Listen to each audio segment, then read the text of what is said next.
Bonjour et bienvenue dans Première Lecture. Aujourd'hui, nous continuons la lecture du rapport parlementaire sur l'organisation des élections et sur les sondages.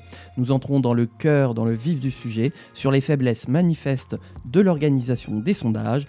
Alors que de nouvelles élections risquent de pointer le bout de leur nez en France, les instituts de sondage doivent-ils changer leur méthode? Les sondages sont-ils scientifiques ou au contraire n'ont-ils aucune légitimité? C'est ce que nous allons voir dans cette nouvelle VOD de lecture de ce rapport parlementaire. Bienvenue à toi YouTube. Si tu apprécies ce contenu et que tu apprécies découvrir des choses avec ces rapports parlementaires, n'hésite pas, comme d'habitude, à liker, à commenter et puis à t'abonner pour faire croître en popularité la chaîne. Aujourd'hui, après avoir vu la dernière fois le rôle central des sondages dans l'organisation des élections, nous allons voir aujourd'hui les faiblesses méthodologiques manifestes. Sur quel point précisément peut-on dire qu'aujourd'hui les sondages ne sont-ils pas fiables? C'est ce que nous allons voir aujourd'hui en citant les propos du rapporteur Antoine Léaumont, toujours aux manettes de la rédaction de ce rapport, et on y va. Alors, des erreurs multiples. Un phénomène ancien, massif, documenté. Ah oui, aujourd'hui, on n'y va pas avec des pincettes. L'introduction, ça va bien 5 minutes. On rentre directement dans le vif du sujet, on met les pieds dans le plat. Les sondages, c'est de la merde. Voilà. Je paraphrase Antoine Léaumont, bien sûr.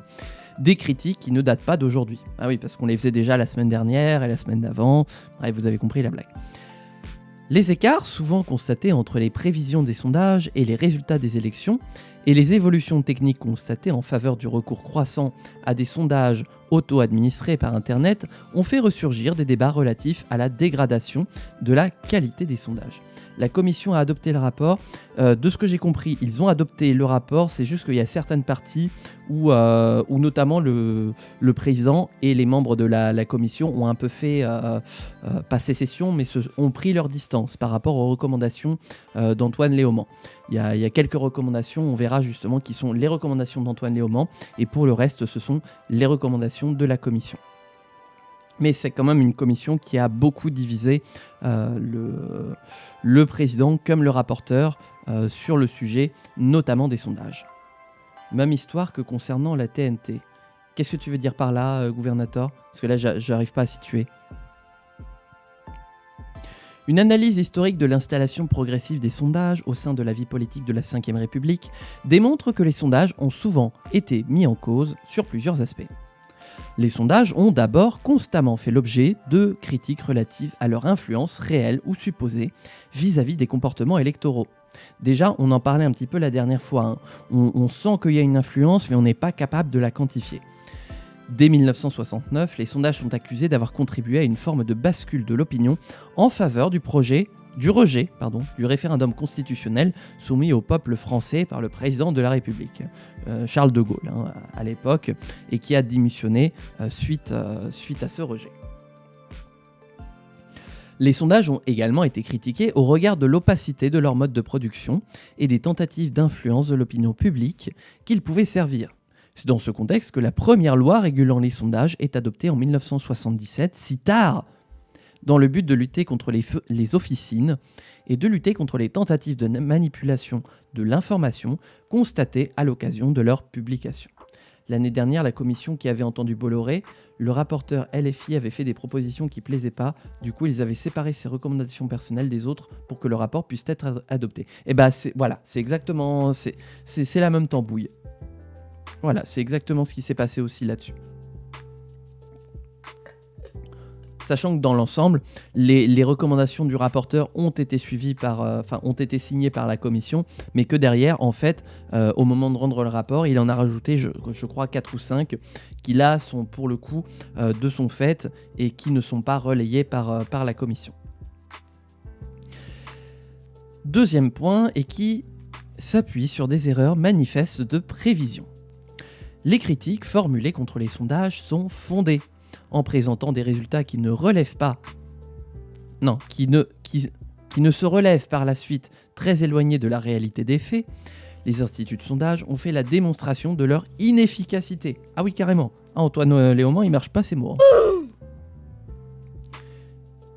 Ils avaient décrit ça comme une innovation, sachant que seul le rapporteur écrit le rapport, il n'y a pas d'amendement, et que si le rapporteur est rejeté, il est interdit de le publier, mais c'est cool comme solution. Ouais, c'est ça ce qui permet d'avoir quand même le résultat, le fruit du travaux de plusieurs mois de travaux, et pas que ce soit simplement abandonné, quoi. J'ai je l'ai croisé hier avec son gosse, Léaumont, à la cantoche. Et oui, parce que du coup, gouvernateur travaille à l'Assemblée nationale, donc il est amené à côtoyer justement le personnel politique dont on est amené à parler ici sur cette chaîne, notamment côté Palais Bourbon. Nous, on est aussi au Palais du Luxembourg, mais voilà, côté Palais Bourbon, on a notre envoyé spécial gouvernateur qui nous permet voilà, de préciser ce qu'on dit et d'éviter les approximations. Merci à toi. Pire! Attention, parce que le clou n'est pas encore assez enfoncé pour Antoine. La manipulation de ces résultats et la présentation de ces derniers comme des vérités certaines est une entreprise malhonnête, intellectuellement d'une part, et particulièrement nuisible d'autre part. Ouf. Effectivement, eu égard à la portée donnée à ces résultats, notamment dans la presse et les médias, il est légitime de croire qu'ils peuvent influer significativement sur les résultats électoraux. Les campagnes présidentielles de 1995 et 2002 donnent à voir une illustration parfaite des erreurs liées au sondage. Dans le premier cas, les sondages ne sont en effet pas parvenus à définir correctement l'ordre d'arrivée des 3 principaux candidats lors du premier tour de scrutin. Annoncé en tête avec une avance confortable sur ses concurrents, Jacques Chirac se retrouve en effet finalement en seconde position, derrière Lionel Jospin, avec un écart de prévision de l'ordre de 6 points. Combien ? Ah putain, pardon, excusez-moi, c'est pas rien. Ah ouais, non mais voilà. On comprend qu'Antoine Léaumont soit vénère. Dans le second cas, les anticipations des sondages se révèlent à nouveau défaillantes lors de la fin de la campagne électorale, avec une qualification de Jean-Marie Le Pen pour le second tour de l'élection présidentielle et une élimination du candidat de gauche, M. Lionel Jospin. Les sondages sont alors accusés de ne pas avoir incité les électeurs de ce dernier à voter utile.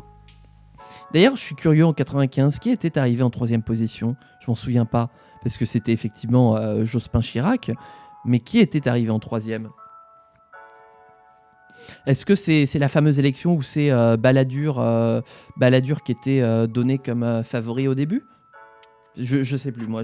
J'ai un peu tendance à mélanger les présidentielles, parce que mine de rien, avec mon âge canonique, je commence un peu à les accumuler, et je me souviens plus de la seule élection avec Balladur. Bon, bah comme ça, c'est fait. Donc c'est ça, c'est avec Balladur. Ok, donc ça va. Je me mélange pas encore tout à fait les pinceaux. Je suis pas encore devenu complètement chèvre. Je me rassure. Voilà. Contrairement d'ailleurs à ce qu'ont affirmé les sondeurs lors de notre audition, ces erreurs n'appartiennent pas seulement au passé. Ainsi, l'élection présidentielle de 2022 a montré une nouvelle fois que les sondeurs pouvaient commettre des fautes d'analyse qui allaient bien au-delà de leur propre marge d'erreur. Jean-Luc Mélenchon était ainsi sous-estimé entre 4 et 6 points par les différents instituts. Effectivement, moi, s'il y a bien un truc que j'ai entendu parler de l'élection présidentielle de 2022, c'est notamment les insoumis qui n'arrêtaient pas de râler sur les instituts de sondage en disant qu'à chaque fois, Jean-Luc Mélenchon était sous-estimé dans les intentions de vote. Et surtout quand on prend les tout premiers sondages pour la présidentielle de 2022, où il était très loin de faire le score qu'il a fait au final. Et pour finir, au final, voilà, avec un écart entre 4 et 6 points de sous-estimation pour la présidentielle. Là, clairement, on sent qu'Antoine Léaumont est en train de prêcher pour sa paroisse. Mais bon, il a bien le droit de le faire. Il est rapporteur de la commission. Il a fait appel à son droit de tirage au nom du groupe. Donc, pourquoi pas ? Chacun le fait au final. Surtout, ne considérez pas que ce rapport ne vaut rien parce que c'est LFI qui prêche pour sa paroisse.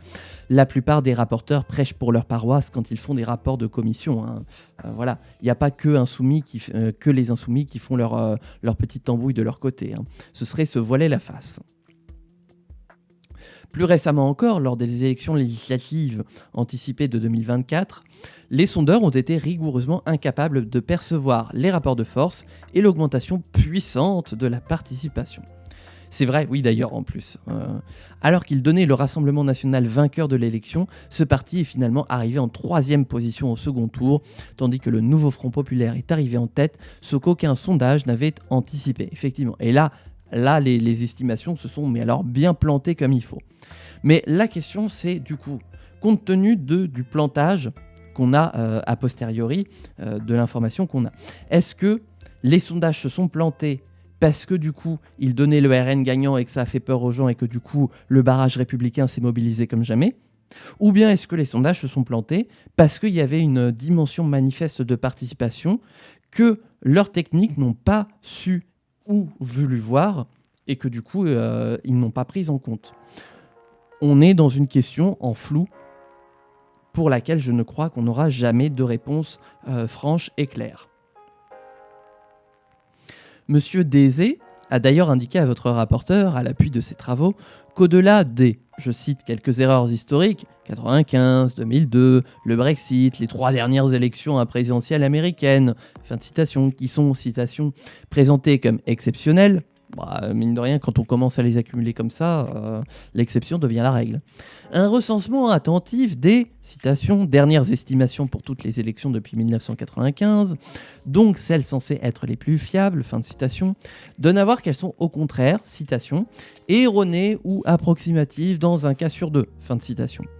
Il a indiqué devant la commission d'enquête avoir observé que, citation, depuis 1995, aucune enquête réalisée un an avant le scrutin présidentiel n'a prédit correctement l'ordre d'arrivée au premier tour. Fin de citation. En conséquence, selon lui, citation, la valeur de cette production est quasi nulle. Fin de citation, et contribue simplement à, citation, produire des rapports de force complètement virtuels qui nourrissent un débat interminable et inutile. Fin de citation. Et on le répète, on l'avait vu la dernière fois, qui font que derrière, ils sont instrumentalisés par ceux qui commandent ces rapports d'élection, enfin ces sondages. Et c'est là que se trouve en fait la ligne entre les chiffres qui sont publiés par les sondages, qui se veulent, qui ont la volonté d'être une représentation neutre des intentions de vote pour une élection, alors que de l'autre côté, finalement, c'est pas foutu de prévoir ça, quoi. Et que ça change bien. Tu devrais faire un filtre de voix sur les citations, comme ça tu n'aurais pas à répéter fin de citation. Il faudrait que je bosse dessus, effectivement, mais pour l'instant j'ai pas les outils qu'il faut. On bossera peut-être jeudi, non, justement demain je suis pas en stream, vendredi lors du stream chill, puisque c'est toujours là que j'essaye de bosser un petit peu sur ma chaîne. On essayera peut-être de voir ça, de rajouter des filtres de voix, parce que j'aimerais bien en rajouter. Avant j'en avais un mais qui m'a claqué entre les doigts, donc on essaiera de remettre ça vendredi. Troisième point, l'opinion publique n'existe pas, et c'est une citation là encore. Une notion dont l'existence est mise en doute dès l'apparition moderne des sondages en France. Dès les origines, Jean Stotzel, encore une fois, je dois massacrer son nom de famille, toutes mes excuses. Introducteur, je viens d'apprendre l'existence d'un nouveau mot. Introducteur des sondages en France, exprimait des réserves quant aux usages politiques et scientifiques de cette technique. Je risque de m'éclipser sans prévenir, j'ai du boulot. Ça marche, il n'y a pas de souci. C'est normal, hein, quand on travaille à l'Assemblée nationale, hein, le boulot, ça tombe comme ça, comme un vote de confiance finalement. Dans sa thèse de 1943, j'étais jeune à cette époque, il mettait en garde contre les limites épistémologiques de l'auscultation de l'opinion, notant que celle-ci porte en effet sur des éléments souvent éphémères, insincères, vagues ou incompréhensifs, et de surcroît traités par des enquêteurs dont la neutralité n'est pas toujours assurée. Eh bien dis donc, plus encore, il soulignait le paradoxe fondamental d'une méthode prétendant à saisir des motivations conscientes alors que la motivation consciente de nos actes n'a rien à voir avec leur véritable causalité. Un sous-entendu qu'en fait on ne peut pas prévoir à l'avance pour toute une catégorie de population les variables de participation aux élections. Quelques décennies plus tard, il reconnaissait encore les risques inhérents à cette technique. Il est possible que les sondages d'opinion publique produisent dans l'avenir des ravages affreux dans les sociétés, mais qui pouvons-nous ? Nous ne pouvons pas supprimer quelque chose qui existe, une science. Une critique sociologique de l'opinion publique. De nombreux sociologues ont remis en cause, dès la création des premiers instituts de sondage, l'existence même de la notion d'opinion publique, soulignant qu'elle constitue moins une réalité mesurable qu'une construction idéologique. Donc ça repose sur rien de concret. Ce faisant, ils ne questionnaient pas seulement la rigueur des méthodologies employées, mais bien la légitimité même de ces institutions à prétendre dire le réel. Aujourd'hui, les chercheurs s'attardent davantage sur les failles méthodologiques persistantes des instituts de sondage. Échantillonnage peu représentatif, formulation orientée des questions, interprétation hâtive ou décontextualisée des résultats, etc. On avait vu ça la dernière fois, le fait qu'on extrapole un chiffre et que le chiffre ne soit moins la conséquence du résultat d'un sondage que carrément l'élément qu'il faut commenter. Et donc que la politique perd de son sens d'un point de vue programmatique pour se consacrer uniquement sur des chiffres. Du moins le commentaire politique.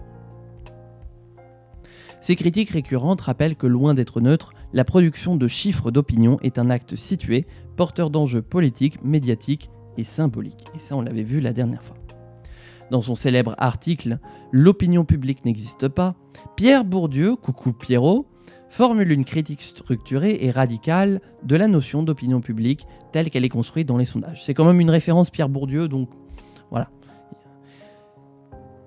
Donc on peut s'attendre à des postulats de qualité. Oui, il faut pas se tromper. Hein. Faut pas avoir de jour de bafouille quand on prononce ça. Hein. Il commence par déconstruire, c'est important de déconstruire, les 3 postulats implicites de toute enquête d'opinion. Toute enquête d'opinion suppose que tout le monde peut avoir une opinion, que toutes les opinions se valent et qu'il existe un accord sur les questions qui méritent d'être posées. Or, pour Bourdieu, ce fameux Pierrot, ces hypothèses sont illusoires et masquent de profondes inégalités dans la capacité à produire une opinion. Loin d'être neutres, les questions posées dans les sondages sont en réalité le produit d'un intérêt politique spécifique. Les problématiques que fabriquent les instituts de sondage d'opinion sont subordonnées à une demande de type particulier. On rappelle que les instituts de sondage sont des entreprises, qu'elles ont un but lucratif et que donc elles doivent obéir à des contraintes de clients qui passent commande auprès de ces instituts. Et donc, de fait, ce sont les clients qui posent les questions, ou du moins qui demandent à ce que ce soit les instituts de sondage qui posent telle ou telle question. Et donc, de fait, vous aurez toujours une réponse différente si on vous pose 2 questions. Mettons, tiens, on va prendre un fait d'actualité qui va arriver bientôt, le vote de confiance de François Bayrou. On peut avoir 2 lectures, voire même plus, en posant une question pour un sondage. On pourrait avoir un sondage qui dirait si vous étiez parlementaire, seriez-vous favorable au renversement de François Bayrou en tant que Premier ministre en ne votant pas la confiance ? C'est une formulation d'une enquête d'opinion. À l'inverse, on pourrait avoir une formulation tout autre qui donnerait des résultats différents, qui poserait toujours factuellement la même question de savoir oui ou non la confiance, mais qui pourrait avoir une autre formulation. Une formulation étant par exemple seriez-vous favorable à l'avènement du chaos si François Bayrou était renversé suite au vote de défiance de l'Assemblée nationale ? Voilà.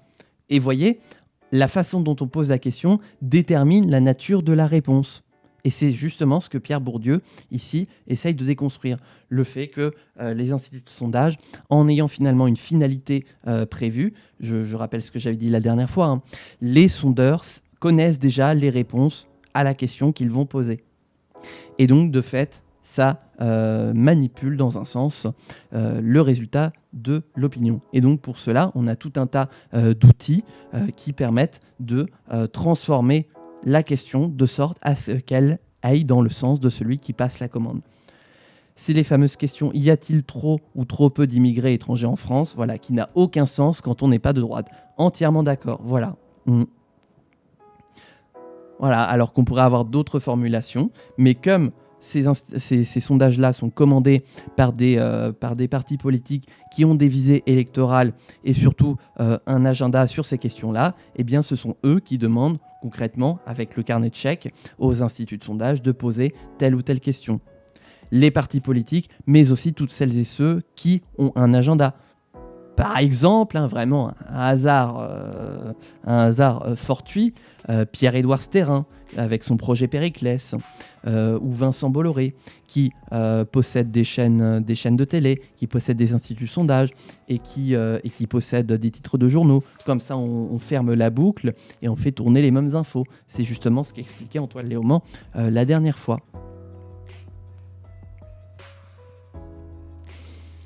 Loin d'être neutres, les questions posées dans les sondages sont en réalité le produit d'un intérêt politique spécifique.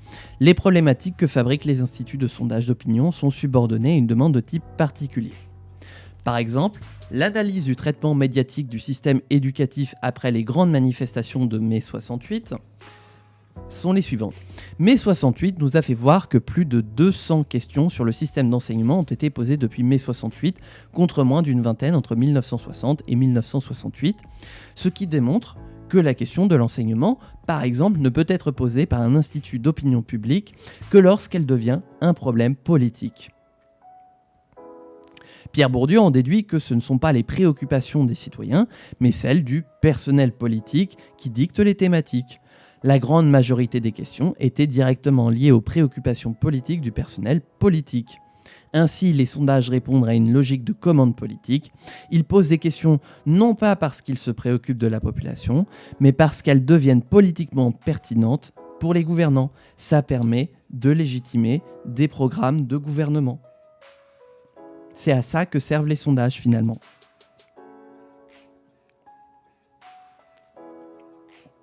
Ça sert ni plus ni moins qu'à légitimer des programmes politiques. De surfer sur des points d'actualité pour légitimer un programme politique. Voilà donc à quoi servent les sondages en France.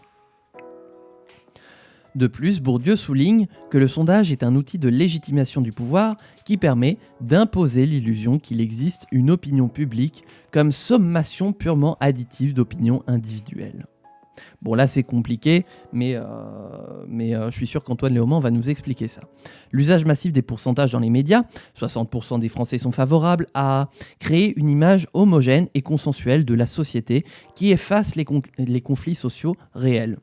C'est pourquoi il affirme que l'opinion publique, manifestée dans les premières pages de journaux, est un artefact pur et simple, c'est-à-dire une construction, quelque chose, une chimère qui n'existe pas, dont la fonction politique est de dissimuler que l'état de l'opinion à un moment donné est un système de force, de tension.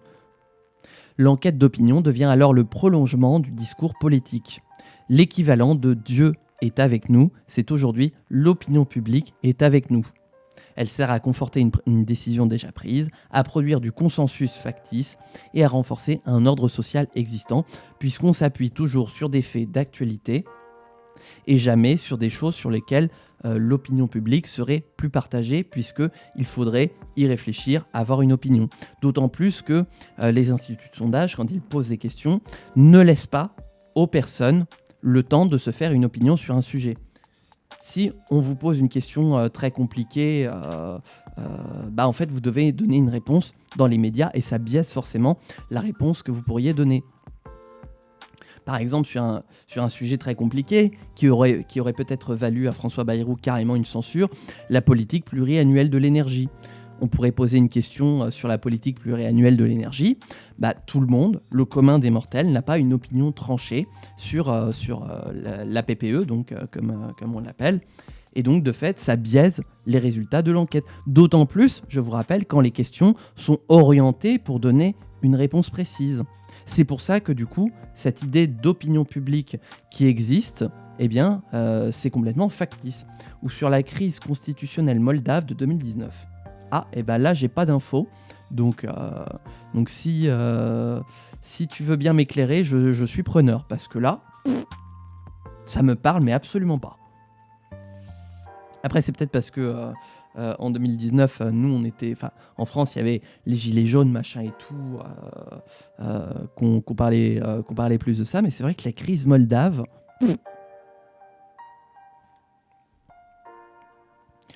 En définitive, Bourdieu ne... Attends.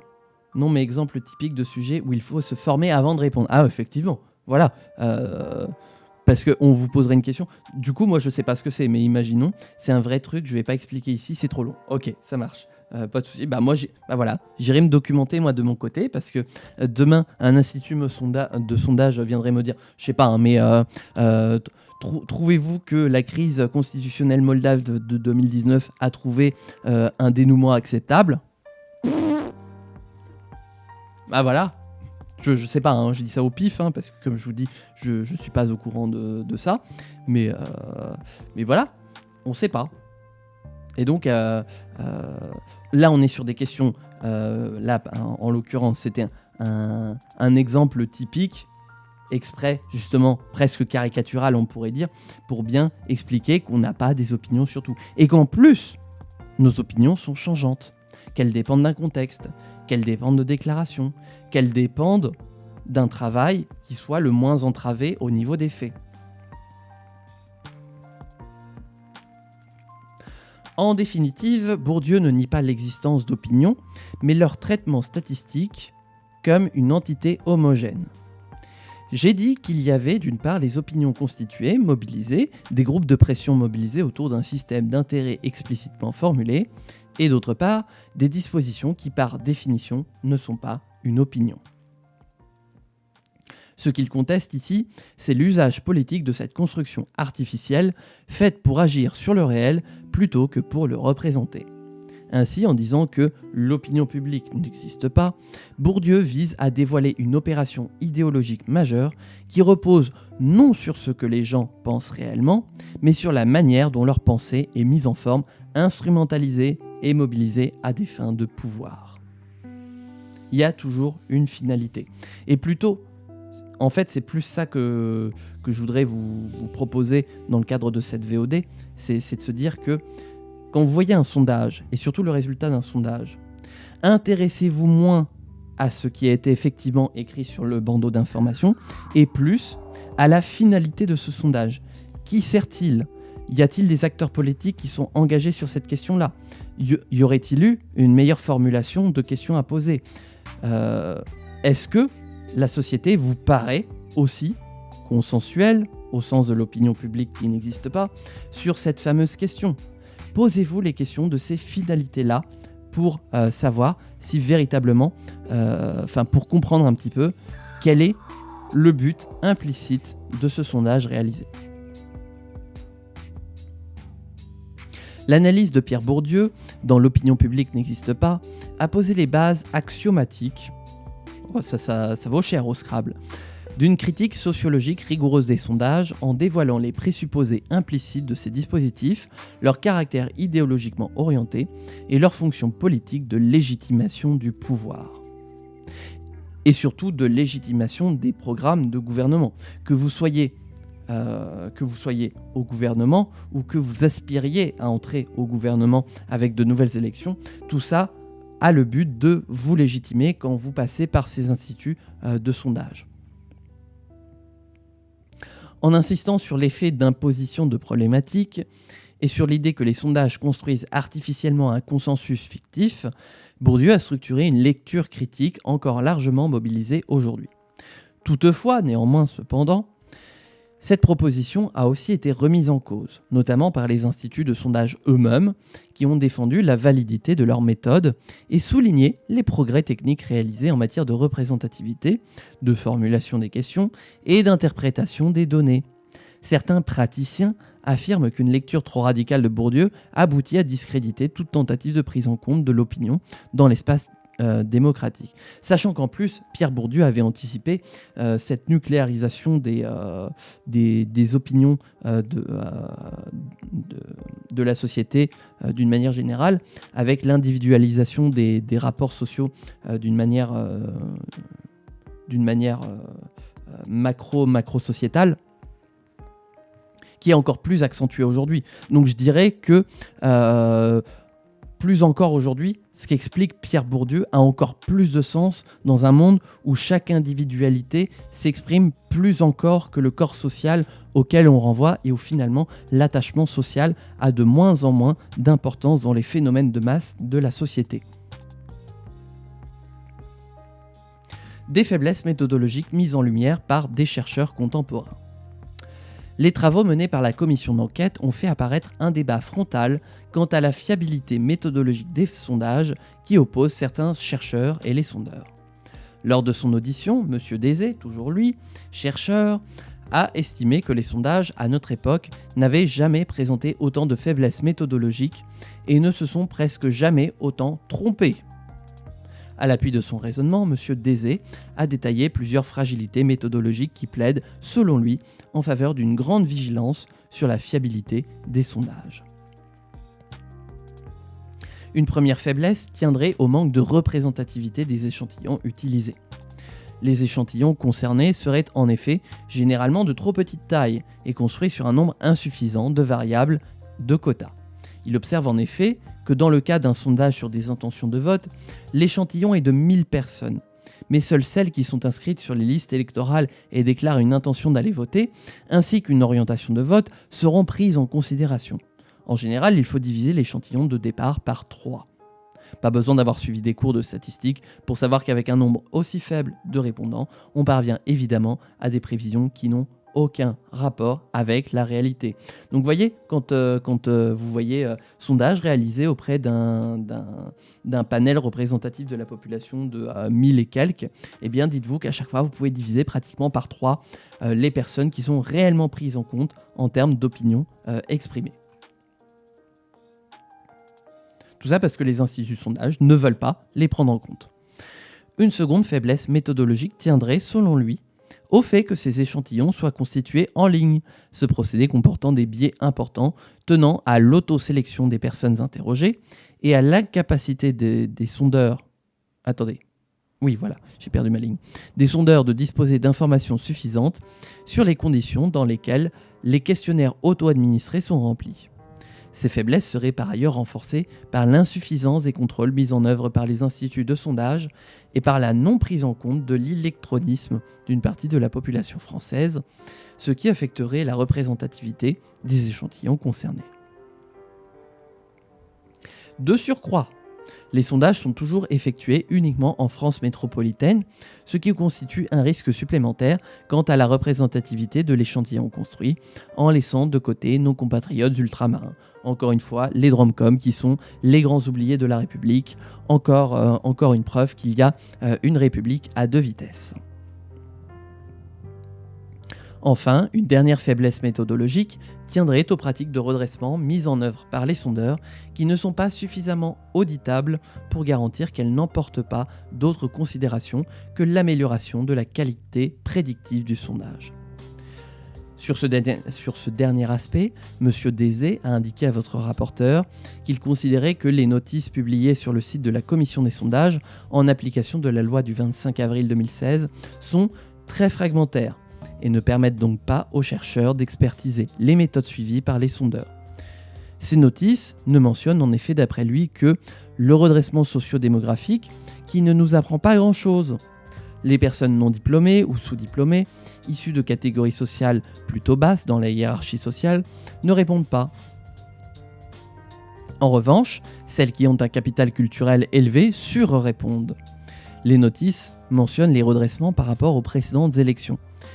Mais ce qui nous intéresserait vraiment, on ne le sait pas. Quels sont les coefficients qui sont appliqués ? Quelles sont les colonnes de référence ? Comment s'opèrent concrètement ces redressements ? Pierre Veille, ancien patron de la Sofres, avait été cité il y a quelques années dans Le Monde, disant que les redressements relevaient de la recette de cuisine, mais aussi du pifomètre. C'était la Sofres, c'était pas Ipsos. Ok. Cette légèreté est incroyable. Autrement dit, le dernier mot est laissé aux responsables de l'institut de sondage. Si manifestement les redressements ne correspondent pas au rapport de force ressenti, on le modifie. Voilà, allez, on fait comme on veut. 1% par-ci, 2% par-là. Tant que nous, ça ne nous convient pas, eh bien, on modifie. Quand bien même ce soit effectivement une opinion qui pourrait être représentative.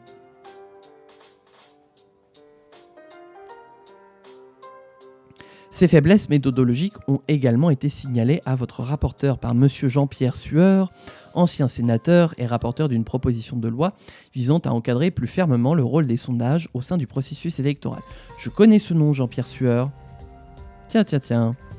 Ce dernier a confirmé les propos de M. Désé, considérant qu'avec l'essor des panels, Les sondeurs ne sont plus maîtres de l'échantillon et dénonçaient le recours à la gratification des répondants, méthode qu'ils considèrent comme incompatible avec l'obtention des récompenses fiables.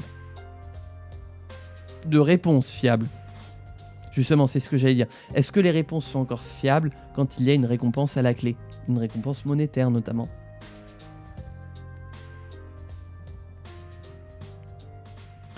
Ensuite, deuxième point de cette partie.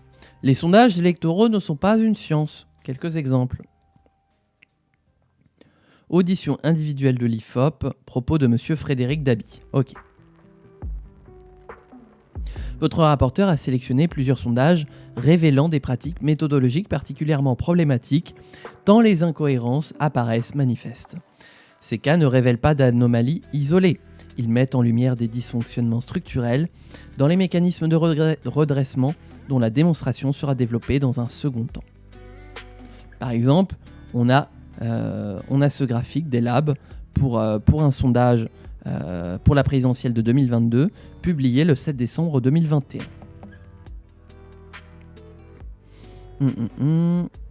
Donc à gauche, on a la colonne des chiffres tels qu'ils apparaissent dans le brut, et à droite, nous avons la colonne des redressements.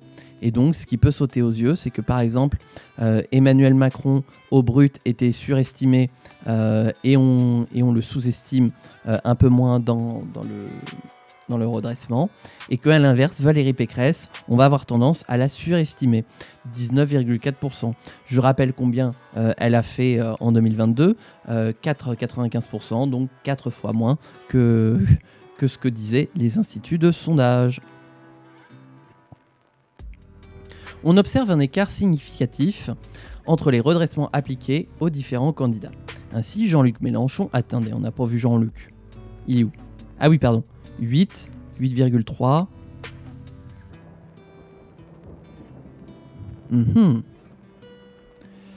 Crédité à plus de 8% dans les données brutes, n'est réajusté qu'à 8,3% après application, à la fois du redressement socio-démographique et du redressement politique.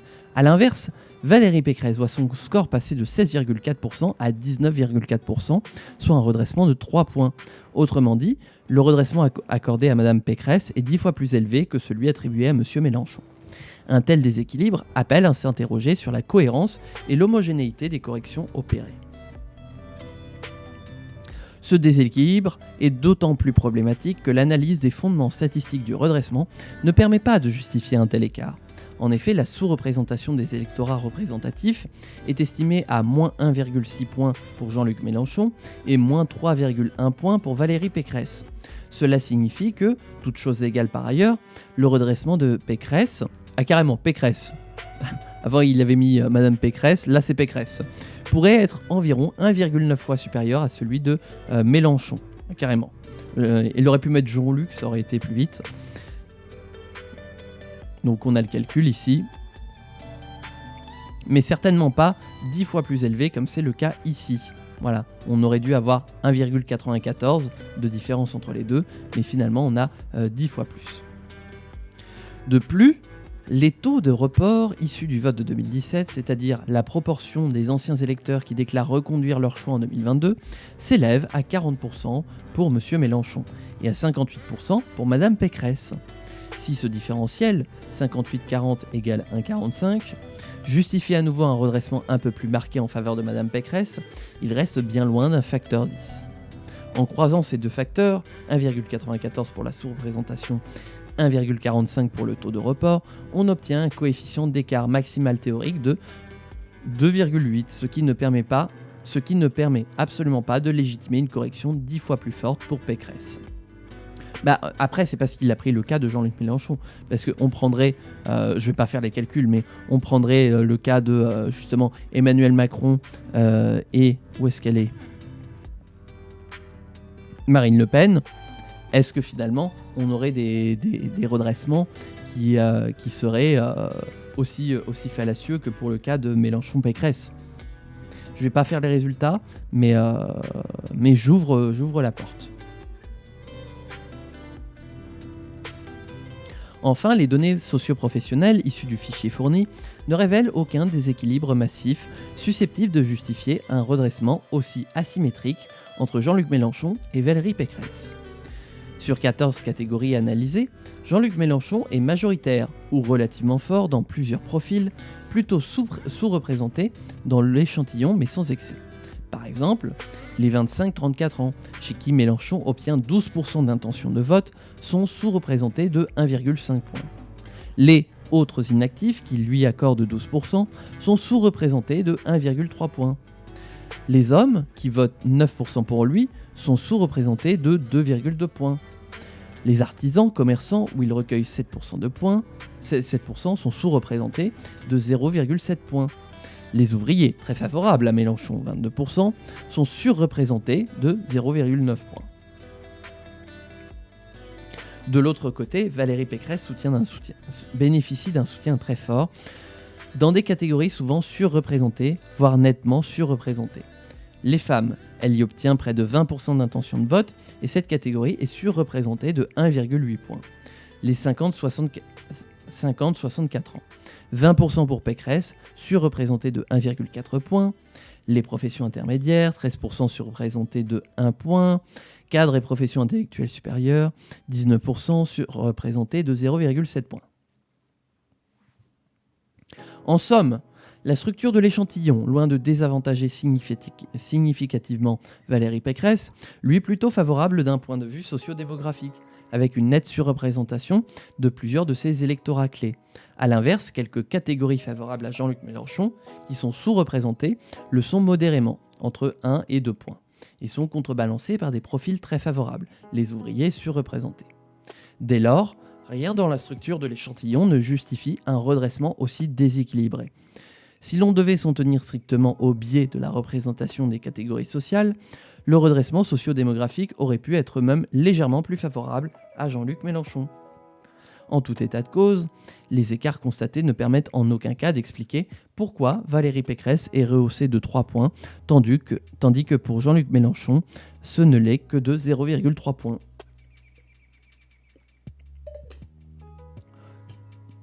Mais j'ai envie de poser la question vis-à-vis de tous les candidats. Est-ce qu'on aurait de tels écarts comme ça aussi d'un point de vue redressement socio-démographique ? Je me pose la question. Un arrondissement arbitraire qui pose question. Au-delà de l'écart déjà significatif dans les redressements appliqués, un autre élément pose problème. Après redressement, Valérie Pécresse est créditée de 19,4%, mais le chiffre est finalement publié et arrondi à 20% dans les intentions de vote. Cet arrondi n'est pas anodin. Comme l'a souligné la commission des sondages dans un échange avec l'Institut ELAB, il aurait sans doute été préférable de s'en tenir à l'arrondi arithmétique, c'est-à-dire de publier un résultat de 19% ou à la rigueur 19,5%, ce qui aurait évité d'ajouter encore au spectaculaire de vos données. Ouf, ah oui, ils y vont pas avec le dos de la cuillère. En réalité, cet arrondissement n'obéit à aucune règle mathématique stricte. Il est arbitraire et surtout, il profite clairement à la candidate en renforçant artificiellement la perception de son poids électoral. Pire encore, le chiffre de 20% masque le fait que les données brutes l'accréditaient seulement de 16,4 points, soit un écart de 3,6 points entre les données déclarées et les intentions finales publiées, un bond considérable, peu expliqué, déjà alimenté par un redressement politique exceptionnellement favorable. Une telle pratique est hautement problématique. Elle introduit une distorsion volontaire dans la présentation des résultats sans justification méthodologique et alimente une perception faussée de la dynamique électorale d'un candidat. En gonflant ainsi les chiffres publiés, l'arrondi contribue à fausser le débat public au mépris des exigences de la rigueur, de la transparence et d'impartialité qui devraient gouverner la production et la diffusion de sondages. Pourquoi ils n'ont pas dit, dans ce cas-là, 16,4%, histoire d'être clair. Parce qu'entre 20% et 16,4%, effectivement, l'écart est monstrueux. Une justification peu satisfaisante. Tout d'abord, questionné par votre rapporteur sur les raisons de cet arrondissement problématique, M. Bernard Sananès a prétendu en audition qu'en 10 ans d'existence, ELAB n'a ainsi reçu qu'une seule remarque de la part de la Commission concernant un sondage sur les intentions de vote des élections régionales que nous avions élaboré pour un média. Donc c'est ce qui a été dit le 29 avril 2025.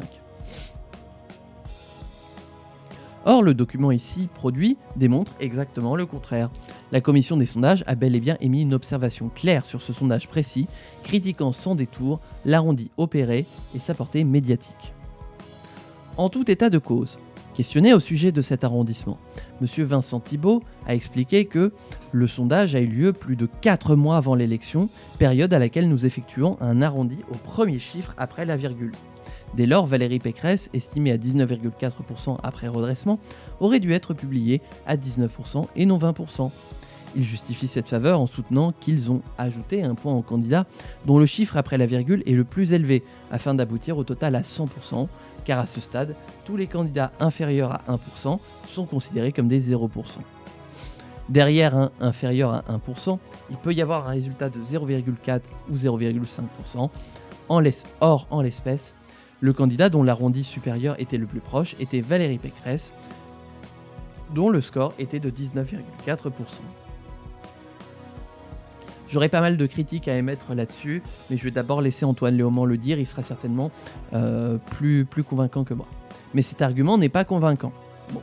D'abord, il contredit frontalement la logique d'arrondi initialement revendiquée. Si on arrondit au dixième, alors 19,4 reste 19,4, ou au pire 19, pas 20%. Ensuite, et surtout, l'existence d'autres candidats crédités de scores non négligeables, mais affichés à 0%, rend cette opération parfaitement arbitraire et biaisée. En effet, Fabien Roussel est mesuré à 1,4%, mais il est publié à 1%. François Asselineau et Hélène Touy, à 0,4%, sont ramenés à 0%. Ouf, en plus. Si un ajustement du total était réellement nécessaire, il aurait pu et dû être réparti de manière plus équitable ou, à tout le moins, indiqué comme clairement dans la notice méthodologique. De plus, cette justification ne convainc pas dans la mesure où, comme l'explique la commission des sondages, pour le lecteur de votre notice, votre tableau représente un total de 103% si on compte les inférieurs à 1 comme 1, un total de 101,5% si on compte les inférieurs à 1 comme des 0,5, un total de 101% si on compte les inférieurs à 1 comme des 0,3%. En attribuant cet arrondissement favorable à Valérie Pécresse, l'Institut a opéré un choix arbitraire qui ne repose sur aucun fondement statistique objectif, ni sur une règle d'arrondi clairement définie et appliquée uniformément. Rien ne justifiait, ni d'un point de vue méthodologique, ni d'un point de vue arithmétique, que ce soit précisément cette candidate, déjà largement redressée par ailleurs, qui bénéficie de l'ajout d'un point. Un tel traitement, opéré sans transparence, s'apparente davantage à une décision éditoriale qu'à une démarche scientifique. Il nuit à la crédibilité de la présentation des résultats et surtout alimente un biais de perception auprès du public et des médias en créant artificiellement une barre symbolique, les 20% atteintes sans justification rigoureuse. Ah oui, puisque du coup on est à 16,4%. Et j'ai envie de dire, et c'est là on voit un petit peu tout le manque de scientificité de ces sondages. Si on prend ce sondage-là pour dire sur cette question de l'arrondi à 1% pour Valérie Pécresse, s'il y avait une méthode scientifique, on pourrait poser la question aux instituts de sondage et obtenir une réponse claire à la question suivante. Pourquoi avoir choisi Valérie Pécresse pour arrondir à l'entier supérieur ? Or, si on pose cette question à un institut de sondage, on n'aura aucune question claire, preuve qu'il en est que ce n'est absolument pas scientifique, absolument pas méthodologique et donc parfaitement frauduleux.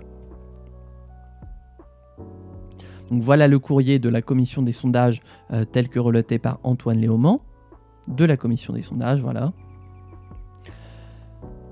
Point suivant, le sensationnalisme sondagier, la victoire redressée de Valérie Pécresse.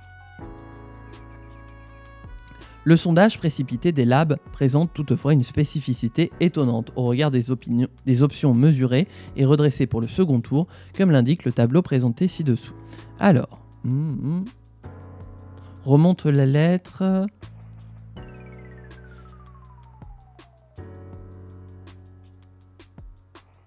Tiens, il y a 8 décembre 2021, ça a mal été mis en forme.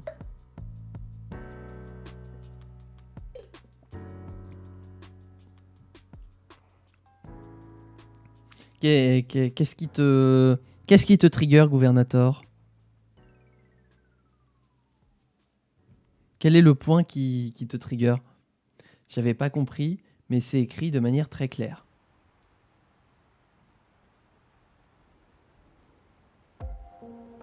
La partie surlignée, tu veux dire? Ou l'explication de... Le tout, ok, ouais.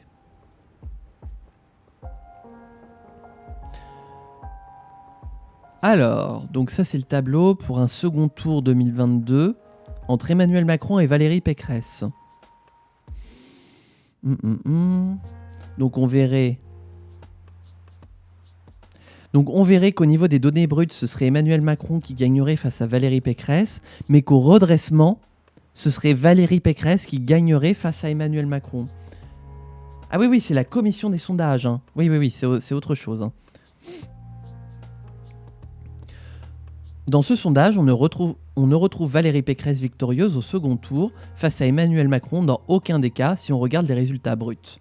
Ce n'est donc qu'avec le redressement que Madame Pécresse l'emporte. Et cela avec pas moins de 4 points d'écart avec Emmanuel Macron dans les résultats publiés. Excusez du peu, hein, voilà.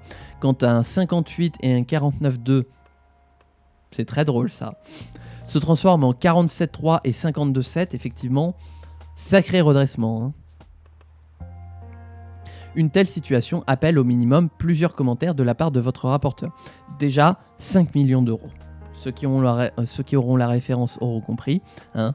On rappelle voilà, le score gigantesque qu'a fait Valérie Pécresse. Hein, et donc le fait qu'au second tour, bien sûr, elle aurait gagné face à Emmanuel Macron. Hein.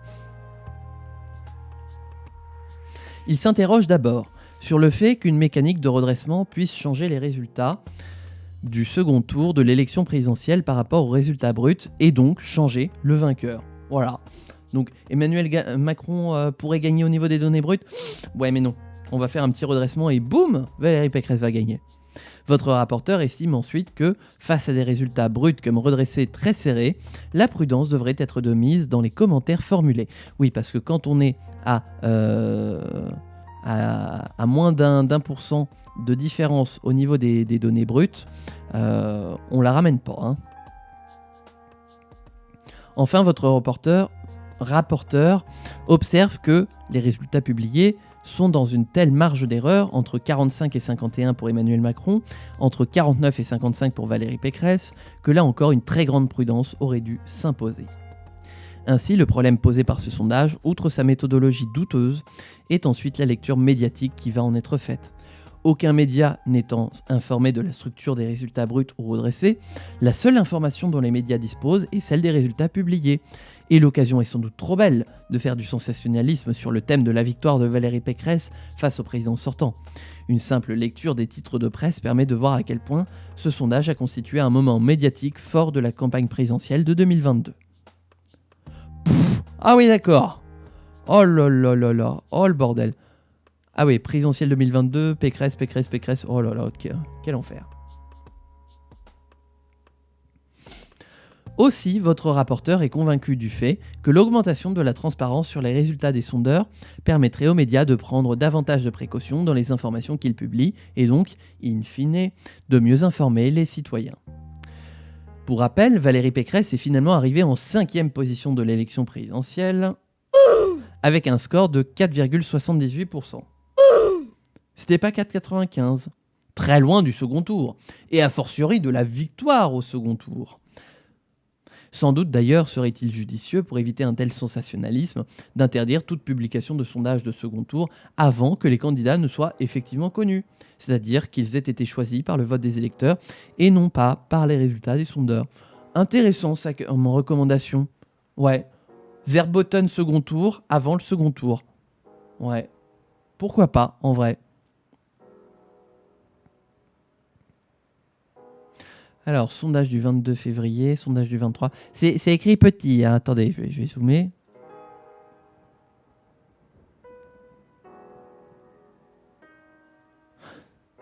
Donc 12, 12, 13, 9, 13, 11, 6, 11, 4. Et ça retient sur 11, 5, d'accord. Et Valérie Pécresse, 11, 11, 12, 8, 10, 1, 14, 6, 11, 7. Et ça publie à 14, 5. Intéressant. Qui est-ce qu'on prend? Philippe Poutou. 1, 8, 1, 8, 1, 3, 2, 0, 7, 1, 7. Ça fait 0, 5. Très bien. Fabien Roussel. 4, 5. Ok. Anne Hidalgo. 1, 1, 1, ça va. Christiane Taubira. Ok. Yannick Jadot. Ok. Emmanuel Macron, et c'est là qu'on rigole. 27, 26, 23, 23, 24, 24. Et ça arrondit à 25. Marine Le Pen. 15, 16, 16, 17, 15, 16. On arrondit à 16. Zemmour. 13, 14, 14, 14. Et on arrondit à du 15, 15 pour donner 16. Oh là là, mais regardez. En fait, il n'y a pas que Valérie Pécresse. Hein. Éric Zemmour aussi, c'est la même chose. Hein. Le redressement qui a bien poussé comme il faut Zemmour et Pécresse. Hein. Lassalle, 1, 8, 1, 9, 1, 5. Et par contre, à l'inverse, pour Lassalle, Hélène Touy, qui est donnée à 0. Ah bah d'accord, charmant. Non mais on voit à quel point, voilà, c'est du pifomètre, hein, les redressements. Ah bah voilà, analyse du redressement. Mais on a changé de partie. Ah oui, IFOP, quand les redressements produisent des effets différents en fonction du candidat. J'avais pas vu qu'on avait changé de point. Si M. Frédéric Dabi reconnaît volontiers lors des auditions que les sondages ne sont pas une science, il affirme néanmoins qu'ils reposent sur une science statistique. En d'autres termes, les méthodes de production seraient scientifiques, même si les résultats produits ne le seraient pas nécessairement. De façon générale, une loi scientifique se définit justement par son universalité. Elle ne souffre d'aucune exception. Elle produit systématiquement les mêmes résultats dans les mêmes conditions, c'est la réplicabilité. Dès lors qu'un contre-exemple apparaît, la loi est invalidée ou, à tout le moins, remise en question. Or, l'un des mécanismes jugés scientifiques par les sondeurs est le redressement. Pourtant, dans le cas produit à titre d'exemple, qui est par ailleurs représentatif de biais systématiques, comme cela sera démontré dans la suite du rapport, il semblerait que le redressement ne produise pas les mêmes effets en fonction du candidat et en fonction de données pourtant quasiment identiques. Comme l'illustre le sondage du 22 février 22, Jean-Luc Mélenchon est crédité de 12,5% dans les données brutes. Or, le redressement n'entraîne aucune variation de ce score. En revanche, le redressement politique lié à la sous-représentation de son électorat dans l'échantillon le fait grimper à 13,9%, soit un gain de 1,4%. Point. Du côté de Valérie Pécresse, d'ailleurs ça fait longtemps qu'on ne l'a pas entendu, debout, le fait de grimper à 13,9%, non. Ah oui, Valérie Pécresse, elle est donnée à 11,1% dans les données brutes, j'y arrive plus. Le redressement socio-démographique n'a eu qu'un effet marginal, moins 0,1 point, tandis que le redressement politique, lui, ajoute 1,7 point. Ces résultats laissent entendre que l'échantillon est déjà correctement équilibré sur le plan socio-démographique, ce qui expliquerait l'absence de variation à ce stade. En revanche, la forte correction apportée par le redressement politique suggère une sous-représentation notable de certains électorats, notamment ceux de Mélenchon et de Pécresse. Si ces données ne sont pas problématiques en soi, elles le deviennent au regard du sondage publié le lendemain par l'IFOP le 23 février 2022. En effet, votre rapporteur observe que Jean-Luc Mélenchon est crédité dans les données brutes de 11,7%. Le redressement socio-démo abaisse légèrement ce score de 0,2 points, tandis que le redressement politique n'a strictement aucun effet.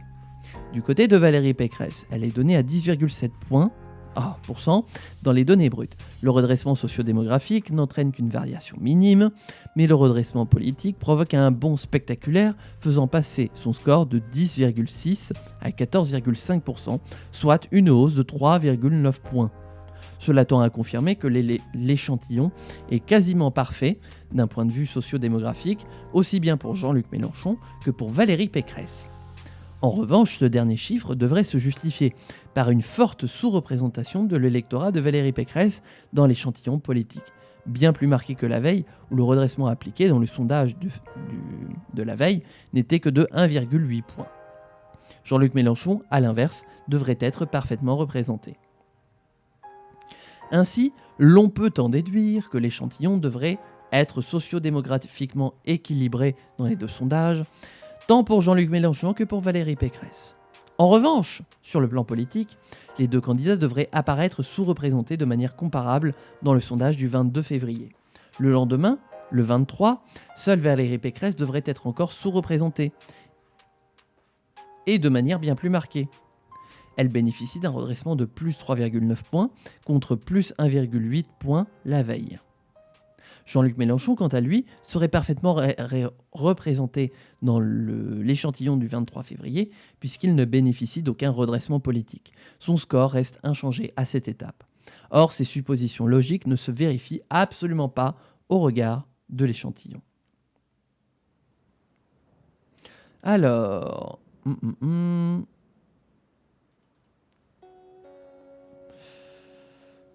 attendez, je vous remonte voilà, pour que vous voyiez bien. Sondage du 22 février, reconstitution du premier tour.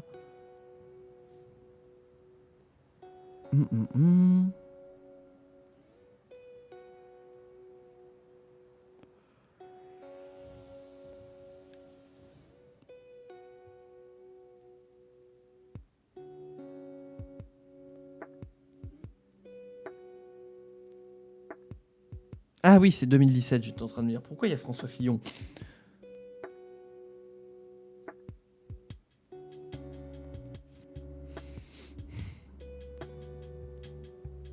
Et donc du coup, si on prend l'élection présidentielle de 2017, donc Nathalie Arthaud a été sous-estimée, Philippe Poutou sous-estimé, Jean-Luc Mélenchon sous-estimé, Benoît Hamon sous-estimé, Emmanuel Macron surestimé. Non. Ah non, pardon. Non, c'est entre le brut et le redressé. Pardon, j'ai rien dit.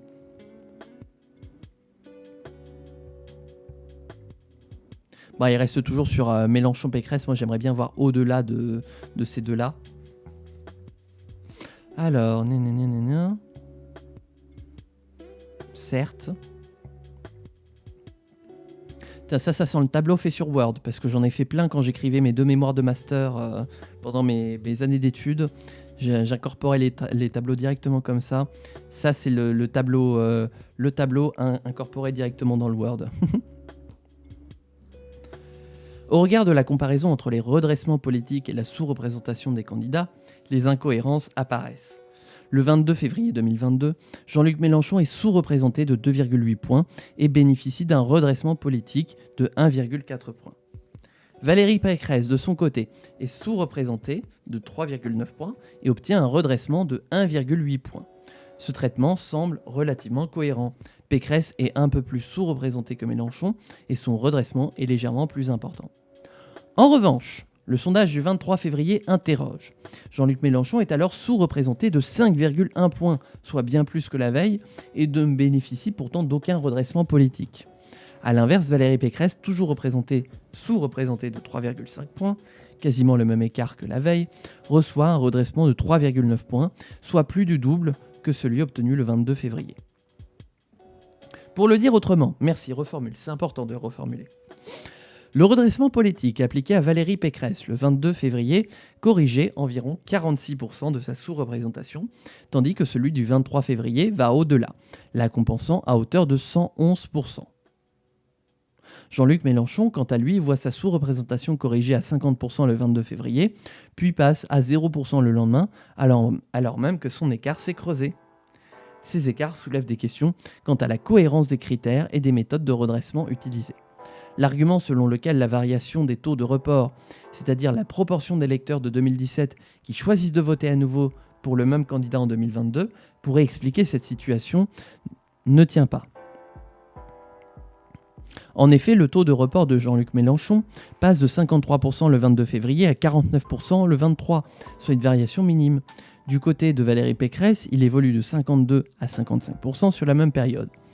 Un tel écart, s'il peut justifier un léger ajustement plus favorable pour Pécresse, ne saurait en aucun cas expliquer l'absence totale de redressement politique pour Jean-Luc Mélenchon le 23 février.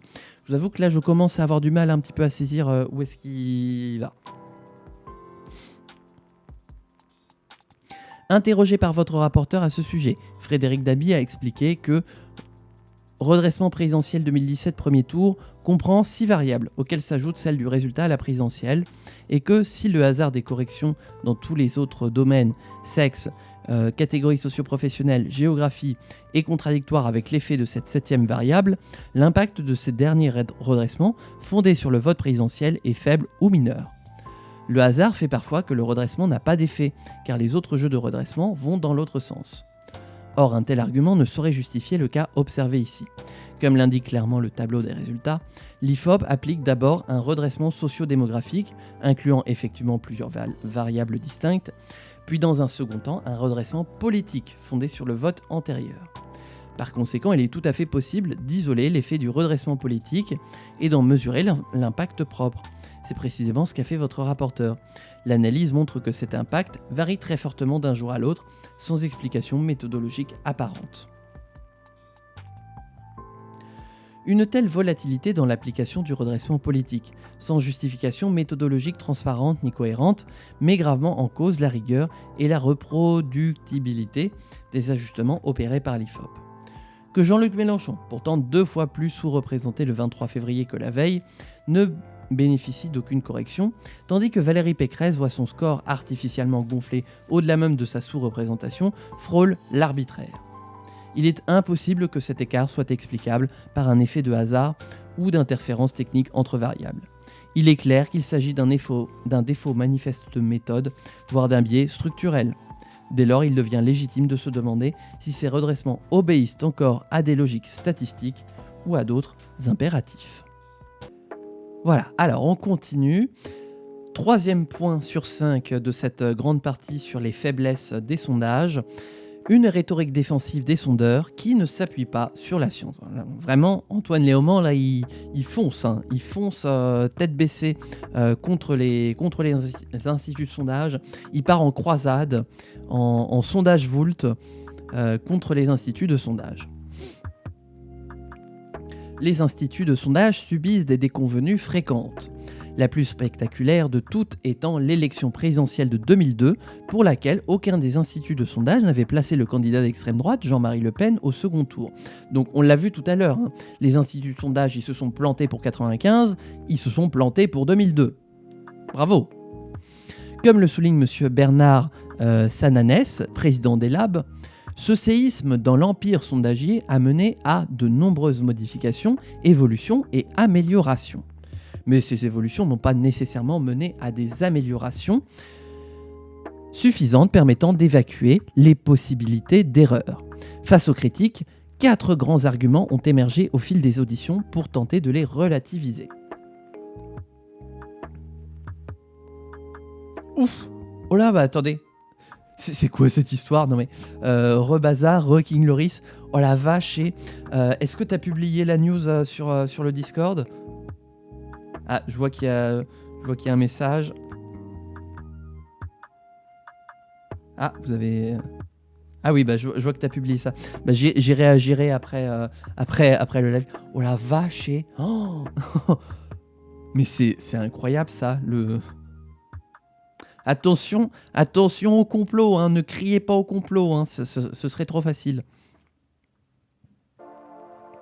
Alors, écoutons les arguments des instituts de sondage pour voir si effectivement ils ont raison ou est-ce qu'ils vont continuer à se planter comme ils sont en train de le faire depuis tout ce temps. L'argument des résultats toujours très proche de la réalité. Le premier argument consiste à soutenir la solidité des méthodes par les succès ponctuels qu'ont rencontrés les instituts de sondage. Donc de dire, parce que sur 20 échecs, on a eu une réussite, c'est la preuve que ça fonctionne. Grosso modo, je sens que c'est comme ça qu'ils vont le formuler. Lorsque les instituts de sondage sont mis face à leurs erreurs manifestes de prévision, ils n'hésitent pas à souligner l'ensemble des cas où leurs méthodes ont amené à des résultats proches de la réalité. C'est ce que je vous disais. Et pas sûr qu'ils étaient ensemble. Ouais, Les auditions menées ont permis de recueillir un florilège de réactions de cette nature de la part des sondages.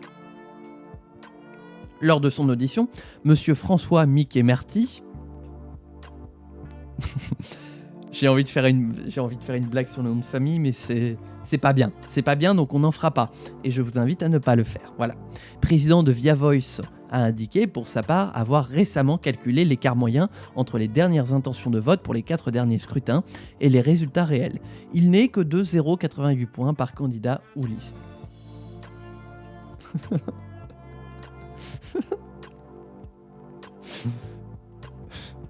Il a été rejoint dans son appréciation générale par M. Brice Teinturier, directeur général délégué d'Ipsos. Pour les élections européennes, les sondages ont très bien fonctionné, y compris pour Jean-Luc Mélenchon. Dans nos dernières enquêtes, il était de mémoire à 9,5% et le score de la France Insoumise a été de 9,8%. Mais alors c'est marrant de dire, le score pour Jean-Luc Mélenchon, il n'était pas candidat aux européennes, hein, donc déjà c'est fallacieux.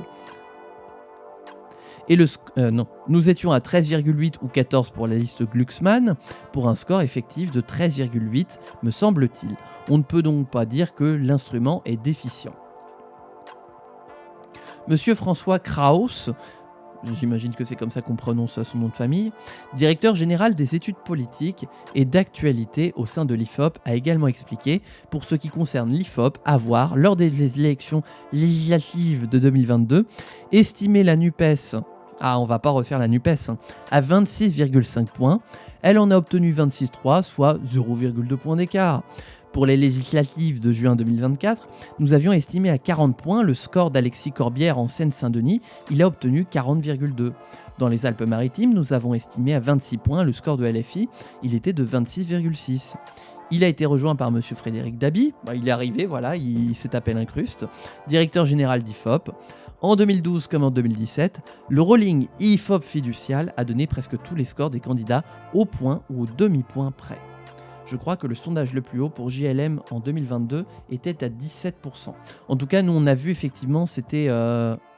j'ai un doute, il faudrait remonter de quelques pages. On avait vu, là, voilà. Non, ça c'est 2017. Jean-Luc, non, et puis ça c'est trop tôt, mais je crois qu'on avait vu un 16% pour Jean-Luc. Bref, tant pis. D'ailleurs, il n'y avait qu'un seul sondage, il me semble, en 2024 qui a mis le NFP en tête.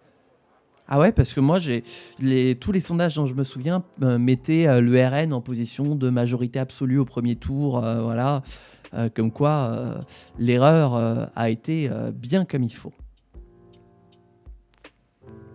Enfin, M. Gaël Slimane, président d'Odoxa, ah oui, au deuxième tour, ok, a indiqué que son institut avait publié des sondages avec des écarts de 0,8 points sur les dernières intentions de vote, des scores précis pour les différents candidats et des prédictions correctes sur l'ordre d'arrivée et le vainqueur.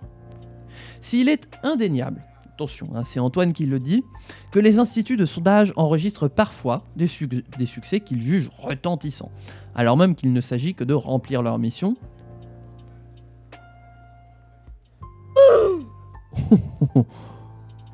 Ils utilisent ces réussites comme argument pour défendre la fiabilité globale de leur méthode, même lorsque celle-ci s'avère inefficace.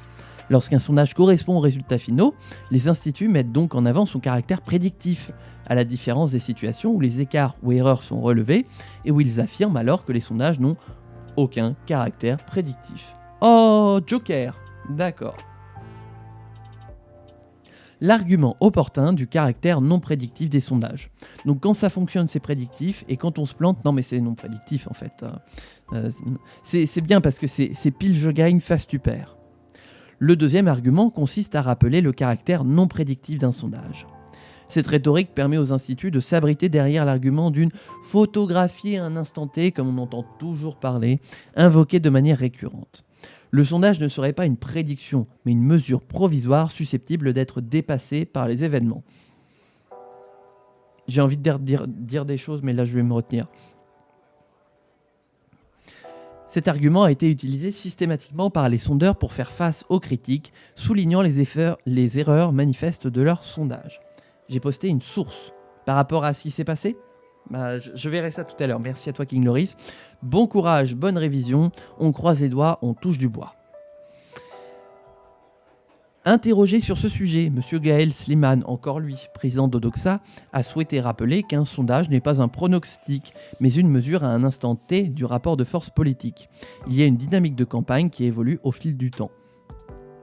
Mais c'est marrant pourtant, parce que dès que ça devient prédictif, ils aiment bien dire que en fait, voilà, ils l'avaient prévu et tout. Vraiment, hein, c'est vraiment cette logique de pile je gagne, face tu perds. Hein. Monsieur Bertrand Sananès, président des Labs, pour sa part, a insisté lors de son audition individuelle sur la volatilité de l'opinion publique. Tellement que justement, on rappelle que Pierre Bourdieu, ce cher Pierrot, nous dit que l'opinion publique n'existe pas. Et que entre le président des Labs et le GOAT de la sociologie politique, entre autres, eh bien mon opinion est déjà toute dirigée. Les sondages enregistrent ces mouvements de l'opinion durant une campagne électorale. Ils n'ont pas pour objet d'établir une prédiction. Nous ne sommes pas les Elisabeth Tessier de l'isoloir. Nous sommes simplement là pour livrer un instantané. Il a revendiqué en outre un droit à l'erreur pour les instituts de sondage, étant donné qu'aucun d'entre eux n'est infaillible. Ah bah ça c'est tellement facile aussi. Des arguments similaires ont été développés par monsieur Bruno Jean-Bart lors de son audition. Ce que nous mesurons 2 ans avant une élection reflète la situation à ce moment-là et pas ce qui se passera 2 ans plus tard. Dans la droite ligne des propos précédents, M. Frédéric Dabi, encore lui, a abondé en ce sens. Lorsque nous commettons 2 enquêtes... Non. Quoi ? Lorsque nous commentons nos enquêtes 2, 3 ou 6 mois, voire 1 an avant la présidentielle, nous disons « urbi et orbi » à la ville et au monde, y compris dans nos rapports, qu'il ne s'agit pas d'une prédiction des résultats du jour du vote, mais d'une indication qui permet de comprendre la période que l'on vit. Je connais, mais j'ai du mal à resituer la référence Urbi et Orbi. Je connais, je connais, mais voilà. C'est la première prière adressée par un pape nouvellement élu. D'accord, ok. Ah, bah merci pour le complément. Aux yeux des instituts de sondage, elle est adressée à la ville, Rome et au monde. Ok, ouais, Urbi et Orbi, ça marche, merci. Aux yeux des instituts de sondage, la conformité d'un sondage aux résultats finaux est la preuve de la fiabilité de leur méthode. Mais lorsque les erreurs sont grandiloquentes, ça aussi ça vaut un max au Scrabble, c'est parce que le sondage n'a pas pour but d'être prédictif et n'a donc pas vocation d'être conforme aux résultats finaux. Encore une fois, hein, c'est ce que je vous répète, c'est l'argument de pile je gagne, face tu perds. L'argument de la photographie est donc utilisé en fonction des succès que rencontrent les sondeurs et permet en outre d'être parfaitement invérifiable. En se retranchant derrière l'instantané, le sondage devient intouchable. Il ne se trompe jamais puisqu'il ne promet rien. C'est l'oracle qui ne prédit plus, mais réclame malgré tout que l'on l'écoute. Très intéressant comme résumé. Spécialiste de droit constitutionnel catholique. Bah peut-être droit constitutionnel, j'imagine, gouvernateur, mais catho, peut-être... Est-ce qu'il y a un droit de la constitution catholique ? Y a-t-il une constitution catholique du Vatican ? Y a-t-il une constitution du Vatican ? Y a-t-il un état de droit au Vatican ? Moi, je pose la question. En soi, oui, il y a la constitution apostolique. Ah ! Est-ce qu'il y a un conseil constitutionnel de la constitution apostolique ? Mais il n'y a pas vraiment d'état de droit. Ah, donc il n'y a pas de conseil constitutionnel. Il est où Richard Ferrand du Vatican ? Aïe, aïe, aïe, aïe, aïe. Puisque le pape est monarque absolu. Ah bah oui, voilà, effectivement. Si en plus c'est lui qui est garant de la constitution apostolique, effectivement, hein, la séparation des pouvoirs... Troisième point, le périmètre changeant de la notion d'erreur des sondages. Le troisième argument consiste à redéfinir la notion même d'erreur. Questionné par votre rapporteur sur les écarts notables entre les derniers sondages de l'IFOP et les résultats réels de l'élection présidentielle de 2022, notamment près de 5 points pour Jean-Luc et 4 points pour Valérie Pécresse, Frédéric Dabi entreprend de redéfinir la notion d'erreur elle-même.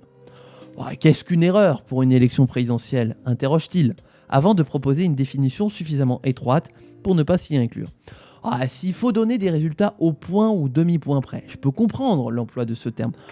Ouh, ça c'est de la belle rhétorique politique fallacieuse justement pour s'exclure du schmilblick et ne pas avouer qu'on a bien merdé.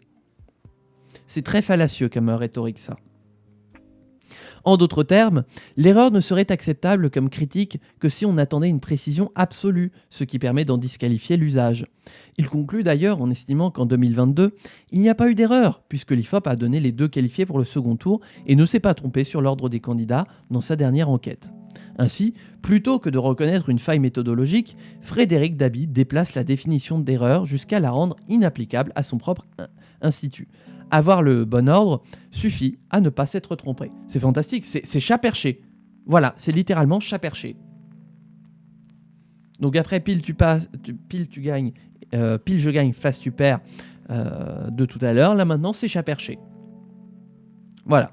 Eh bien écoutez, moi je vais faire un sondage et puis je vais donner des chiffres n'importe lesquels, mais j'aurai les 2 premiers, donc c'est que c'est bon, voilà. Si Frédéric Dabi est un commentateur spécialiste de ses propres données, il semble pourtant nier, ou feindre d'ignorer, les conséquences qu'une telle erreur produit sur le débat public et donc sur le processus électoral. En le plaçant à 7 points du second tour derrière Marine Le Pen, Jean-Luc Mélenchon était relégué au rang de figurant, réduisant la dynamique constatée en sa faveur. Autrement dit, l'erreur que Frédéric Dabi refuse de reconnaître n'est pas seulement statistique, elle est performative. Elle a pesé sur la perception des rapports de force, sur les intentions de vote de dernière minute et plus largement sur le scénario électoral lui-même. En minorant son influence, il s'exonère de toute responsabilité politique dans un processus dont ces chiffres orientent pourtant les clés de lecture. Par ailleurs, s'il considère comme une réussite suffisante le simple fait d'avoir anticipé l'ordre d'arrivée des candidats, Frédéric Dabi ne s'interdit pourtant pas d'occuper les plateaux télévisés pour commenter avec gravité la moindre variation d'un demi-point. Ce double discours suggère que la précision ne compte que lorsqu'elle est à son avantage, mais qu'elle ne peut tout de même servir à fabriquer du récit politique quand cela arrange. C'est le chat perché. Voilà. Une double rhétorique qui fait que de base, de fait, on se retrouve avec quelque chose qui n'est ni méthodique ni scientifique. On rappelle justement la définition qu'a donnée Antoine Léaumont tout à l'heure, c'est quelque chose qui est factuellement admis d'un point de vue universel, que on peut appliquer à chaque fois et qui donnera les mêmes résultats à chaque fois. Or, si on a un double discours, c'est précisément qu'on n'a pas une méthode scientifique. C'est QFD. L'argument des effets conjoncturels non maîtrisables.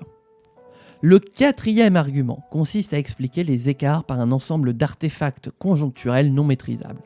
Autrement dit, quand un écart est constaté, il est moins la conséquence d'un défaut du modèle que le résultat d'un contexte particulier, d'un comportement électoral imprévisible ou d'une dynamique tardive. Ce à quoi moi j'ai envie de dire, dans ce cas-là, s'il y a des dynamiques imprévisibles, à quoi ça sert de faire des sondages, puisqu'il y a de l'imprévisibilité? À quoi ça sert? Voilà. Mais, excusez-moi, hein, mais... je crois que je me le suis pas mis, donc je vais devoir le taper dans le chat. Par rapport au sondage... La question qui se pose désormais quand on pense à vous, c'est tout simplement à quoi servez-vous? Voilà.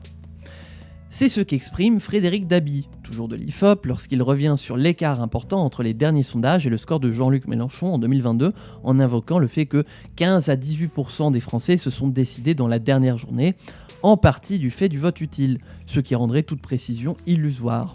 Il évoque également une forte poussée de Jean-Luc Mélenchon, qu'IFOP n'a pas pu complètement intégrer dans ses estimations. Une justification reprise à l'identique par BVA et Harris Interactive, qui avance que 24% de l'électorat de Jean-Luc Mélenchon s'est décidé dans les derniers jours. Même argument chez Odoxa, pour qui l'écart s'explique par une mobilisation accrue d'un électorat qui n'avait pas été anticipé. Quant à Ipsos, l'Institut préfère évoquer une extraordinaire fluidité de l'opinion, comme quoi l'opinion c'est de la merde, avec des électeurs oscillant entre abstention et participation. Donc la méthode c'est de la merde, l'opinion c'est de la merde. D'un point de vue défini par Bourdieu, hein, voilà. Enfin du moins critiqué par Bourdieu. En somme, et dans le Calvados aussi, ça vaut dans d'autres départements de France. Plutôt que d'assumer une imprécision méthodologique, les instituts déplacent la responsabilité sur le comportement des électeurs, jugés trop volatiles ou trop tardifs ou trop stratégiques pour être mesurés. C'est marrant, ça me rappelle une certaine rhétorique qu'on a vue hier avec François Bayrou. C'est marrant, quand ils arrivent à faire quelque chose qui va dans leur sens et qui fonctionne, c'est eux qui avaient raison et qui avaient réussi à prédire et qui sont donc dans la bonne voie. Par contre, quand ça ne va pas dans leur sens, eh bien c'est la faute des Français. Voilà, encore une fois, on socialise les pertes pour privatiser les profits. Voilà. C'est toujours, les profits sont à l'intérêt personnel de quelques-uns, par contre les pertes sont responsables, enfin ce sont la masse d'un point de vue général qui sont responsables de ces erreurs. L'erreur, si elle existe, n'est jamais du côté des sondeurs. Voilà. Merci pour cette reformulation de mes propos, Antoine. Vraiment, je trouve qu'on forme un binôme qui est tout à fait appréciable dans la lecture de ce rapport d'enquête. Au final, les instituts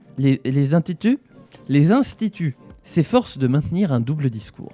Lorsqu'ils ont raison, c'est la preuve de la fiabilité du modèle. Lorsqu'ils ont tort, ce n'est jamais une erreur, mais une limite contextuelle, toujours excusable. Ces arguments relèvent de la pure théorique, sans aucun fondement scientifique.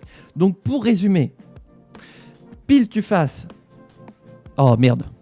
Pile tu gagnes, face tu perds. Et puis, s'il y a une erreur, hop, chat perché. Voilà. Je viens de vous résumer, pile tu fasses. Merde.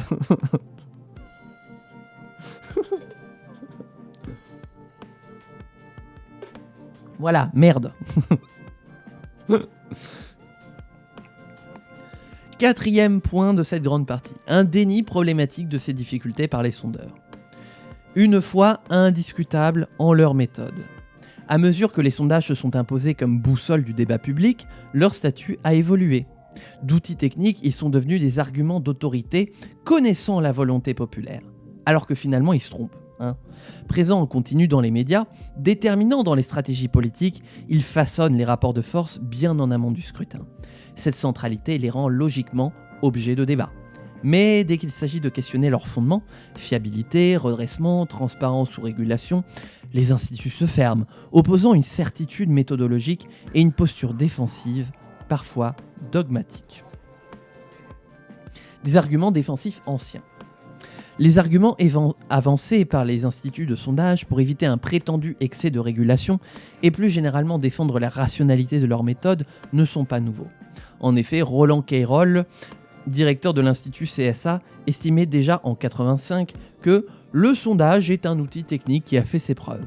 Arguant la scientificité des sondages, il dénigrait déjà les critiques de la sphère politique, en estimant que, faute de savoir interpréter les sondages et relativiser leurs leçons et leurs effets, les hommes politiques qui rencontrent des insuccès en sont réduits à remettre en cause la technique elle-même, pourtant éprouvée.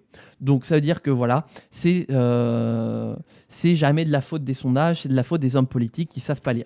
Donc c'est bien. Donc c'est la faute des Français et c'est la faute du personnel politique qui comprend pas la lumière des sondages. On est clairement en rhétorique bayroussienne, vraiment de l'idée de « ils détiennent la vérité, ils ne se trompent pas, ils détiennent la parole universelle et ne peuvent pas connaître l'erreur par conséquent ».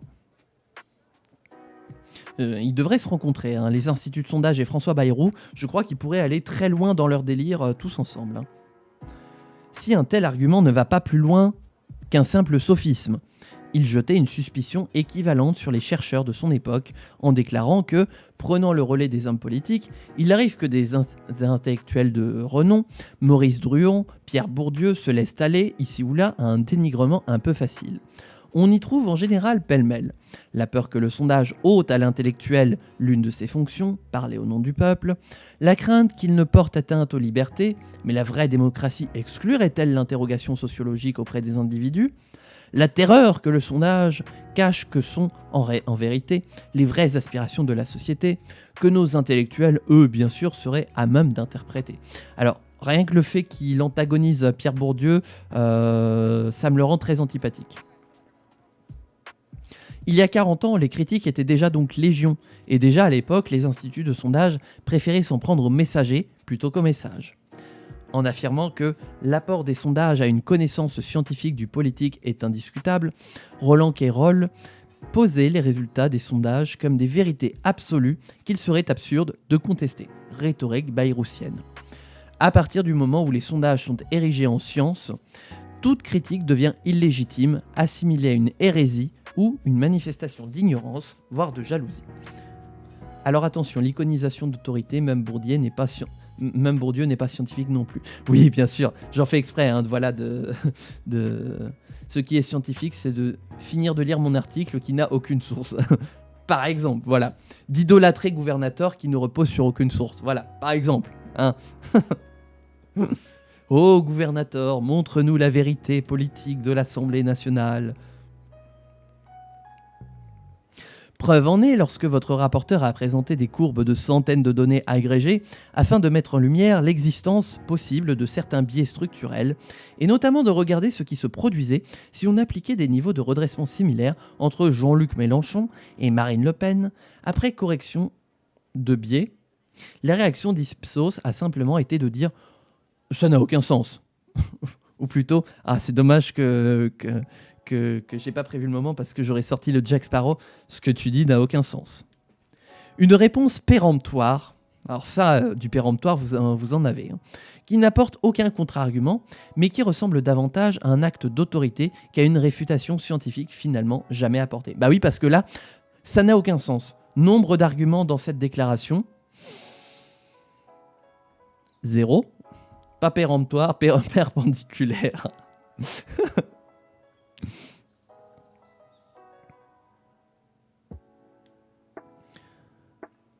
Ce réflexe d'autorité, refusant toute remise en question externe, rappelle moins le champ de la recherche que celui des dogmes religieux.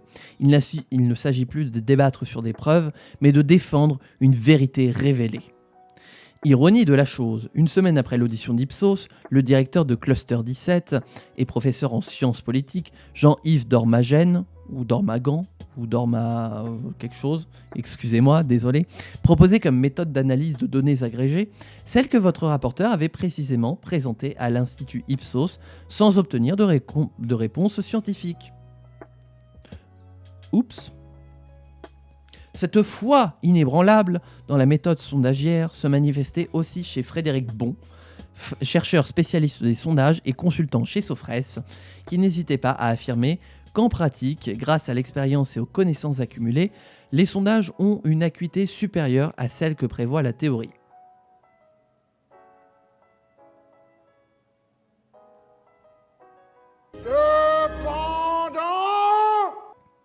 Ces propos, tenus bien avant les erreurs importantes et répétées qui ont entaché la crédibilité des instituts dans les années suivantes, révèlent moins une analyse rationnelle qu'un acte de croyance. Et c'est triste quand on fait passer pour une méthode scientifique un simple acte de croyance. Ah là là là là, l'église des sondages, voilà ce que sont les instituts de sondage. Voilà, chacun a sa paroisse, chacun a son culte, chacun a son icône. Et c'est triste. Ce n'était pas une conclusion fondée sur des faits, mais l'expression d'une conviction devenue dogme que l'histoire des sondages aura largement le temps de démentir. Lorsque les sondeurs ont été confrontés à leurs premiers échecs publics, ils avaient déjà dégainé un argument de défense bien rodé, celui du caractère non prédictif du sondage. Jean-Marc Lech, ou Lech, ou Lech, je ne sais pas, alors directeur de l'Institut français d'opinion publique, l'IFOP, balayait aussi les accusations d'erreur en déclarant « à confronter les chiffres d'un sondage effectué 15 jours avant une élection avec les résultats de l'élection et dire « les sondeurs se sont trompés » ou parler de Waterloo des sondages relève du procès d'intention. L'objet du sondage est de fournir une information au moment où le sondage est fait. Autrement dit, ce n'est pas une prédiction, c'est une photographie. Cet argument, largement repris, a depuis... Non, largement repris depuis, a comme... J'ai perdu ma ligne. On l'a vu, une double utilité. Il dédouane les instituts en cas de décalage avec les résultats finaux et rend toute vérification impossible. Car le sondage... J'allais dire autre chose. Si le sondage ne prétend pas dire ce qu'il va se passer, mais uniquement ce qui se passe à un instant donné, alors il devient insaisissable, invérifiable, surtout en l'absence de transparence, et donc infaillible par principe. Qu'il se révèle juste ou non n'a plus d'importance. Les résultats d'un lundi ne vaudront jamais ceux d'un vendredi. Alors la photographie devient un cliché figé que l'on exhibe quand il conforte une thèse, mais qu'on relativise aussitôt qu'il dérange. De l'autre côté de l'Atlantique, la volonté des instituts de sondage de s'absoudre de toute régulation était déjà présente. Réticents à toute forme de contrôle exercé par des instances démocratiques, les instituts de sondage ont, depuis les années 45, constamment défendu l'idée que la pluralité des acteurs suffirait à garantir la probité des résultats. Donc plus il y a d'instituts de sondage et plus on tendrait vers les résultats vrais. C'est un guess, je suis pas sûr que ce soit vrai. Claude Robinson, fondateur de l'Opinion Research Corporation, donc du coup c'est Claude Robinson, résumait cette position en affirmant que l'honnêteté est primordiale dans la recherche sur l'opinion publique. Mais attendez, Public Opinion Quarterly, oui c'est ça, voilà. Oups, j'ai perdu ma ligne. Laquelle s'autorégulerait naturellement grâce aux interactions entre les instituts et leurs clients. Ce discours servait à écarter l'idée, pourtant de plus en plus discutée, de soumettre la profession à un encadrement formel, tel que l'obligation de détenir une licence pour exercer. Opacité, foi à toute épreuve, absence de régulation et le déni face à la preuve de l'échec. Tous les éléments rhétoriques mobilisés aujourd'hui par les instituts de sondage étaient déjà présents il y a plus de 40 ans. Les sondages ne peuvent être remis en question car c'est une science qui, de par sa nature, est guidée par l'honnêteté, ce qui justifie l'absence de contrôle et le dénigrement de ses détracteurs. Troisième point, une fiabilité contestable des réponses fournies par les personnes interrogées en ligne. C'est comme d'ailleurs pour ce qu'on avait vu pour le vote électronique il y a quelques premières lectures de ça. La question de la façon dont un institut peut déterminer si le sondé ment aux questions est systématiquement regardée comme un grain de sable statistique n'ayant aucune conséquence sur les résultats. Alors même que les sondeurs admettent parfaitement que les sondés puissent mentir sur les antécédents de vote par honte. Interrogé dans le documentaire Envoyé spécial secret de sondage sur la fiabilité des réponses fournies par les sondés, Jean-Daniel Lévy, directeur du département politique chez Harris Interactive, reconnaît qu'on ne peut pas détecter les mensonges. Cette déclaration intervient alors même qu'un journaliste avait volontairement menti, tant sur son profil que dans ses réponses aux questions posées. Malgré cela, Jean-Daniel Lévy minimisait la portée de ces falsifications, estimant que de tels cas restent limités en nombre et que leurs impacts sur les résultats globaux apparaissent aujourd'hui comme extrêmement faibles. Or, aujourd'hui, les sondages étant rémunérés, certaines personnes en font un complément de revenus, participant massivement à ces enquêtes et automatisant parfois leurs réponses, ce qui interroge la sincérité des données et fragilise davantage encore leur fiabilité. Les instituts de sondage admettent donc ne pas pouvoir savoir si les sondés mentent, mais assurent avec certitude que ces mensonges n'ont bien entendu aucune conséquence statistique. Bien sûr, voilà, on peut pas le mesurer. Non, mais on peut pas le mesurer, mais non, il n'y a aucun problème. J'appelle ça moi la politique de l'autruche. Questionné par votre rapporteur sur la manière dont les instituts s'assurent de la sincérité des réponses, Monsieur Lévy réitère sa position. Nous n'avons pas la possibilité de vérifier, tout en supposant que peu de personnes seraient réellement prêtes à consacrer du temps à répondre à une enquête en mentant délibérément. Le problème, c'est que c'est de l'opinion. Et l'opinion, on peut tous avoir une opinion contraire. Parce que moi, je pourrais vous dire que mon opinion, c'est de dire que, au contraire, peut y avoir toute une flopée de gens qui sont bien contents de saloper des résultats de sondage en répondant n'importe quoi. Qui sont très heureux de se dire qu'à leur échelle, ils ont participé à rendre insincère quelque chose qu'il était déjà de base. Il affirme néanmoins que des questions de contrôle permettant de détecter les incohérences sont mises en place. Mais là encore, aucune précision n'est donnée sur l'efficacité réelle de ces mécanismes, ni sur leur capacité à neutraliser les biais introduits par les répondants malhonnêtes ou fantaisistes. Donc voilà, on ne sait pas. On ne sait pas, on ferme les yeux et on espère qu'il n'y en a pas trop. Chez les sondeurs, un autosatisfecit qui balaie sans arguments scientifiques des critiques légitimes.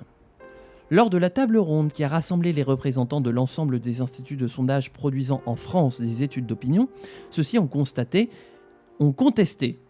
nuance justement, les critiques adressées au sondage, tant en ce qui concerne la baisse de leur qualité que leur faiblesse méthodologique, tout en reconnaissant cependant des écarts de prévision sur certains cas particuliers.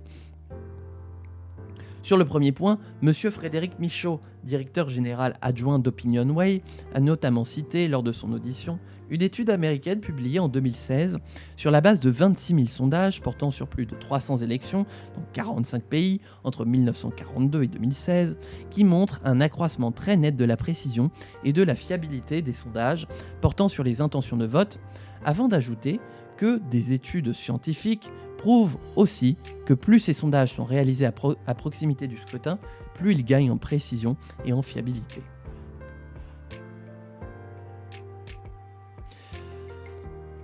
Les faiblesses méthodologiques des sondages sont également contestées par les sondeurs à l'appui des arguments suivants. Les sondages conduits en ligne auraient permis de gagner en précision, notamment en ce qui concerne les souvenirs de vote. Souvenir, qui es-tu, souvenir ? Monsieur Frédéric Dabi a évoqué l'existence d'une rupture significative entre les enquêtes réalisées par téléphone et celles qui sont effectuées par Internet, en particulier pour certaines forces politiques, notamment le Front National. Pourtant, notre enquête a parfaitement démontré que les problèmes de constitution des échantillons sont loin d'être réglés, puisqu'ils conduisent par exemple l'IFOP à surreprésenter sociologiquement l'électorat de Marine Le Pen et à sous-représenter celui de Jean-Luc Mélenchon. Une gageure, puisque les redressements sociodémographiques effectués conduisent in fine à annuler ou à amoindrir fortement les redressements politiques du candidat insoumis. J'ai dit constitution ? Ah ouais ? Ah oui, les problèmes de constitution des échantillons, et pas les problèmes de constitution tout court.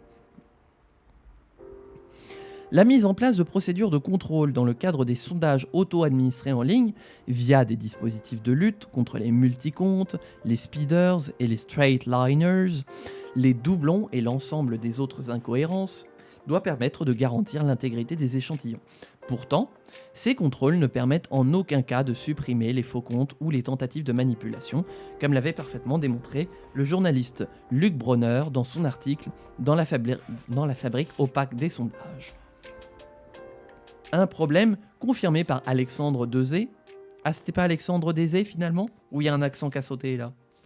Qui affirmait faire des tests réguliers avec des faux comptes pour tester la fiabilité de ces outils, sans qu'aucun de ces comptes ne soit jamais supprimé, ni ne cesse de recevoir des propositions de participation à des enquêtes d'opinion. Oups. La définition de consignes strictes à destination des panélistes en ce qui concerne la structure d'échantillons souhaitée, avec des procédures de contrôle et de suivi qui permettraient de prévenir toute éventuelle perte de contrôle.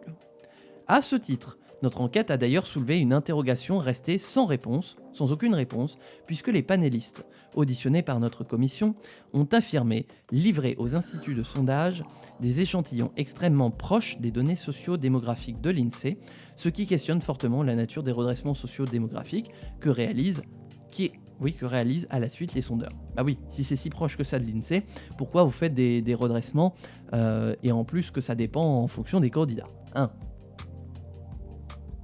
La faiblesse des gratifications octroyées aux répondants qui garantit le fait que répondre aux questionnaires en ligne ne devienne pas une activité à plein temps, tout en constituant une incitation utile au service de la qualité des panels. Il n'y a pas de panneau. Un panel des panneaux. Sur ce point, les avis méthodologiques restent très divergents. Les travaux de sciences sociales sur le sujet, considérant que ces rémunérations, même faibles, sont de nature à introduire des biais majeurs sur la sociologie des répondants, notamment dans la constitution des échantillons. Bref, technique de l'autruche, pile je gagne face super, chat perché, décidément le portrait est très sombre vis-à-vis des instituts de sondage. Dernier point pour cette grande partie et donc de cette VOD de lecture de première lecture, une commission des sondages trop souvent en soutien des sondeurs. Des arguments endossés par la commission des sondages. La commission des sondages partage en grande partie la position des sondeurs quant à l'amélioration de la qualité des sondages et la robustesse des méthodes mises en œuvre. Son secrétaire général, M. Stéphane Oink, pardon, excusez-moi, il faut pas rire, mais le nom de famille me fait rire, et surtout la prononciation que j'essaye de faire, a ainsi estimé lors de son audition qu'il y a 20 ou 30 ans, la qualité des sondages était bien moins bonne, car ces derniers s'autorisaient à ne pas appliquer les mêmes redressements aux différents candidats, laissant ainsi la place à l'arbitraire ou à la subjectivité. Oui, mais justement, il n'y a pas encore ce redressement arbitraire de subjectivité. Là, pour le coup, j'attends ces arguments parce que c'est un peu facile de dire la commission n'est pas d'accord avec moi, donc elle est biaisée en faveur des sondeurs. On va voir.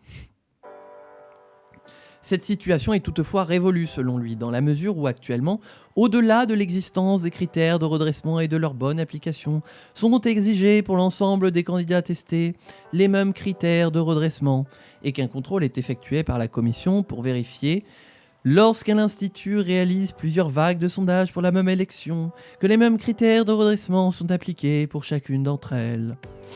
Ces arguments d'avant ont beaucoup de sens, mais il faut faire attention au procès d'intention. Je suis d'accord.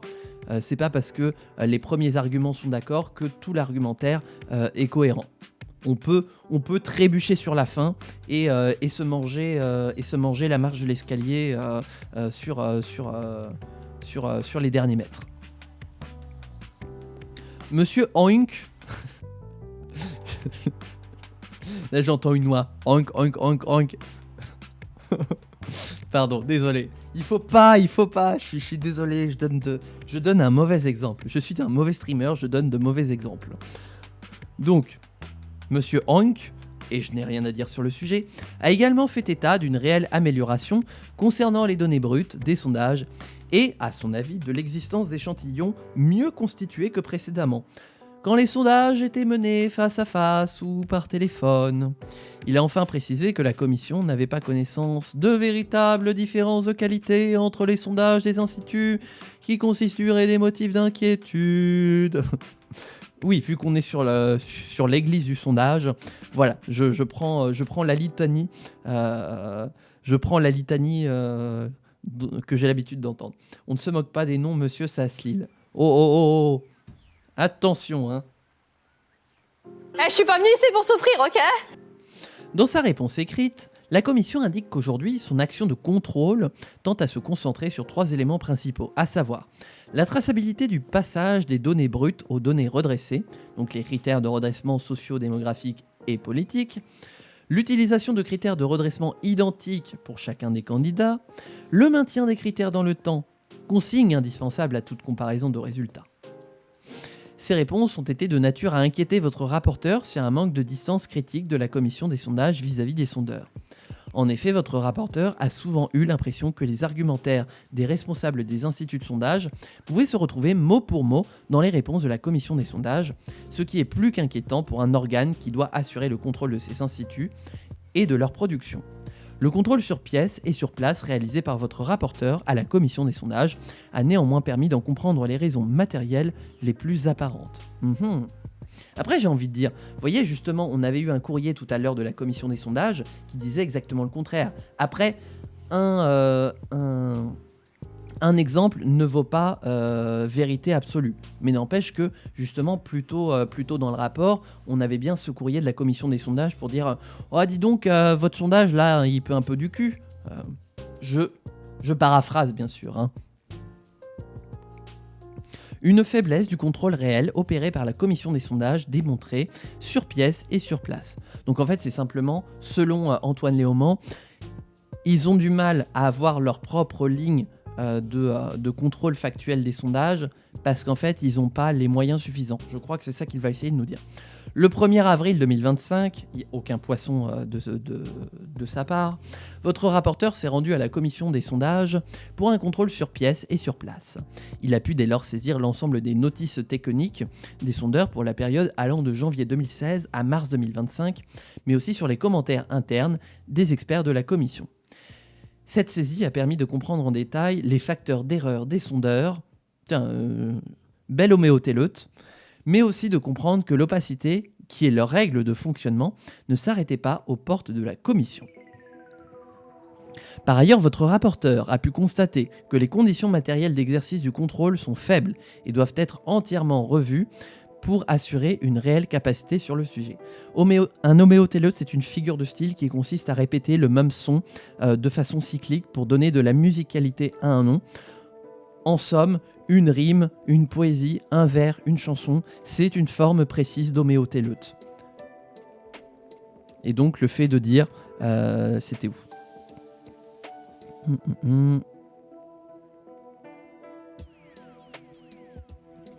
les facteurs d'erreur des sondeurs, par exemple, ça c'est un homéotéleute. Voilà, c'était ça que je disais tout à l'heure. Voilà, tout à l'heure, en plus, voilà, tu rajoutes à ça, je file mon homéotéleute.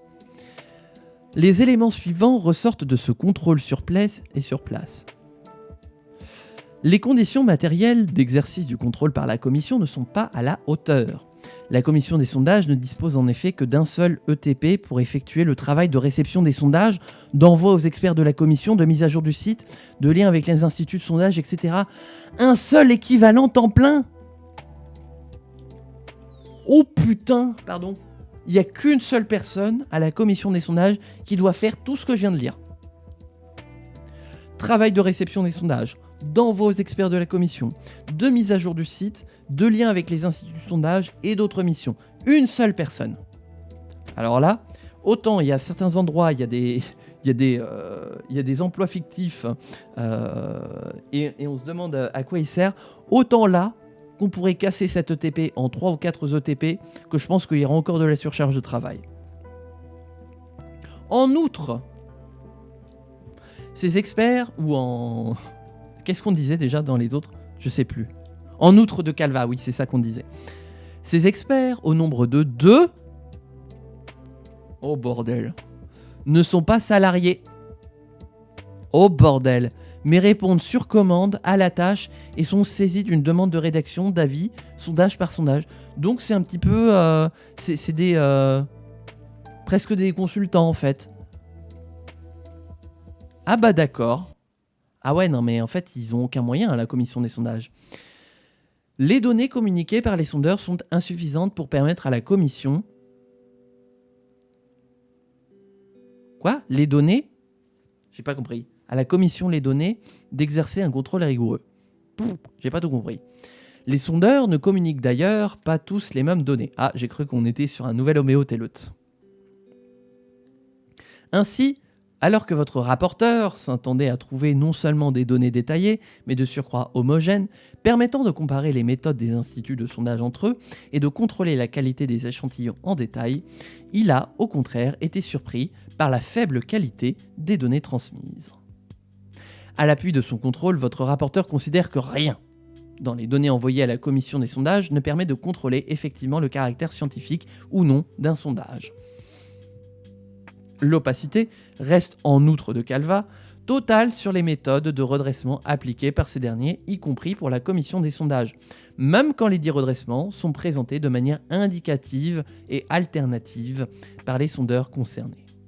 Enfin, votre rapporteur observe que les avis négatifs des experts de la commission ne sont toujours pas suivis d'effets ou de conséquences pour les sondeurs. Il a ainsi été stupéfait de constater lorsque les experts saisis par la commission rendent un avis négatif, parfois même extrêmement critique, il aurait mieux valu que ce dernier sondage ne fût pas publié. Ah oui, déjà... Il n'est pas rare qu'aucune conséquence ne s'en suive pour les instituts de sondage, ce qui laisse de sérieux doutes sur l'effectivité du contrôle appliqué. Ah ouais, d'accord. Donc pas de moyens et pas de conséquences. Effectivement, on peut demander alors à la commission à quoi elle sert. De là à dire qu'elle est en soutien des sondeurs, effectivement, j'ai l'impression qu'il y a un petit peu un parti pris. Pour autant, j'ai l'impression qu'on est face à une institution qui n'est pas en mesure d'accomplir sa mission. Voilà. Moi, c'est comme ça que je résumerai cette partie pour être le plus factuel possible. Il dit des trucs importants. Ah oui, ça là-dessus, il dit des trucs très importants. Et vraiment, moi sur les ETP et les experts pas salariés, moi, ça me... J'en reste quoi ? Mais En revanche, pour autant, de là à dire qu'ils sont en soutien des sondeurs, c'est pas parce que t'as pas les moyens d'agir contre quelqu'un que t'es forcément en appui de quelqu'un. Je rappelle que seuls les sites sont aussi absolus. Hein, voilà. pour filer, pour refaire une petite référence. Voilà, donc nous avons fini cette grande lecture, enfin cette grande partie aujourd'hui qui était sur les faiblesses méthodologiques manifestes des sondages. Donc vous voyez que les sondages sur plusieurs points sont à remettre en cause, ou du moins à relativiser, et surtout leur importance. Et la prochaine fois, nous verrons cette partie, les réformes indispensables pour contrôler l'influence des sondages sur les élections et le débat politique. Et donc là, on va avoir plein de propositions, effectivement, plein de propositions d'Antoine Léaumont et en partie de la commission aussi, pour justement réformer les sondages sur les élections et sur le débat politique. Mais ça, c'est ce que nous verrons dans la prochaine VOD et donc la semaine prochaine. Dans première lecture, le format de lecture des rapports parlementaires produits par l'Assemblée nationale et le Sénat. J'espère que cette VOD-là vous aura plu. YouTube, n'hésitez pas à me le faire savoir. Un pouce en l'air, un commentaire, vous abonner, partager, en parler autour de vous. Bref, nourrissez l'algorithme pour que plus de personnes découvrent ce que je propose sur la chaîne. Et puis bien sûr, n'hésitez pas à passer en live. J'aime bien, il y a le bot qui le dit pile à ce moment-là. Je suis en live tous les jours de la semaine, du lundi au vendredi, de 14h à 17h30, sur des formats de politique, pédagogie et de gaming. Et le mieux pour savoir ce que je propose, c'est de regarder mon planning de la semaine que je publie tous les dimanches, ce qui vous permet de savoir sur quoi vous pouvez venir me rejoindre si vous avez une disponibilité. Voilà, allez, c'est tout pour moi. On se retrouve bientôt pour de prochaines aventures et de prochaines lectures. D'ici là, portez-vous bien, amusez-vous bien et ciao tout le monde!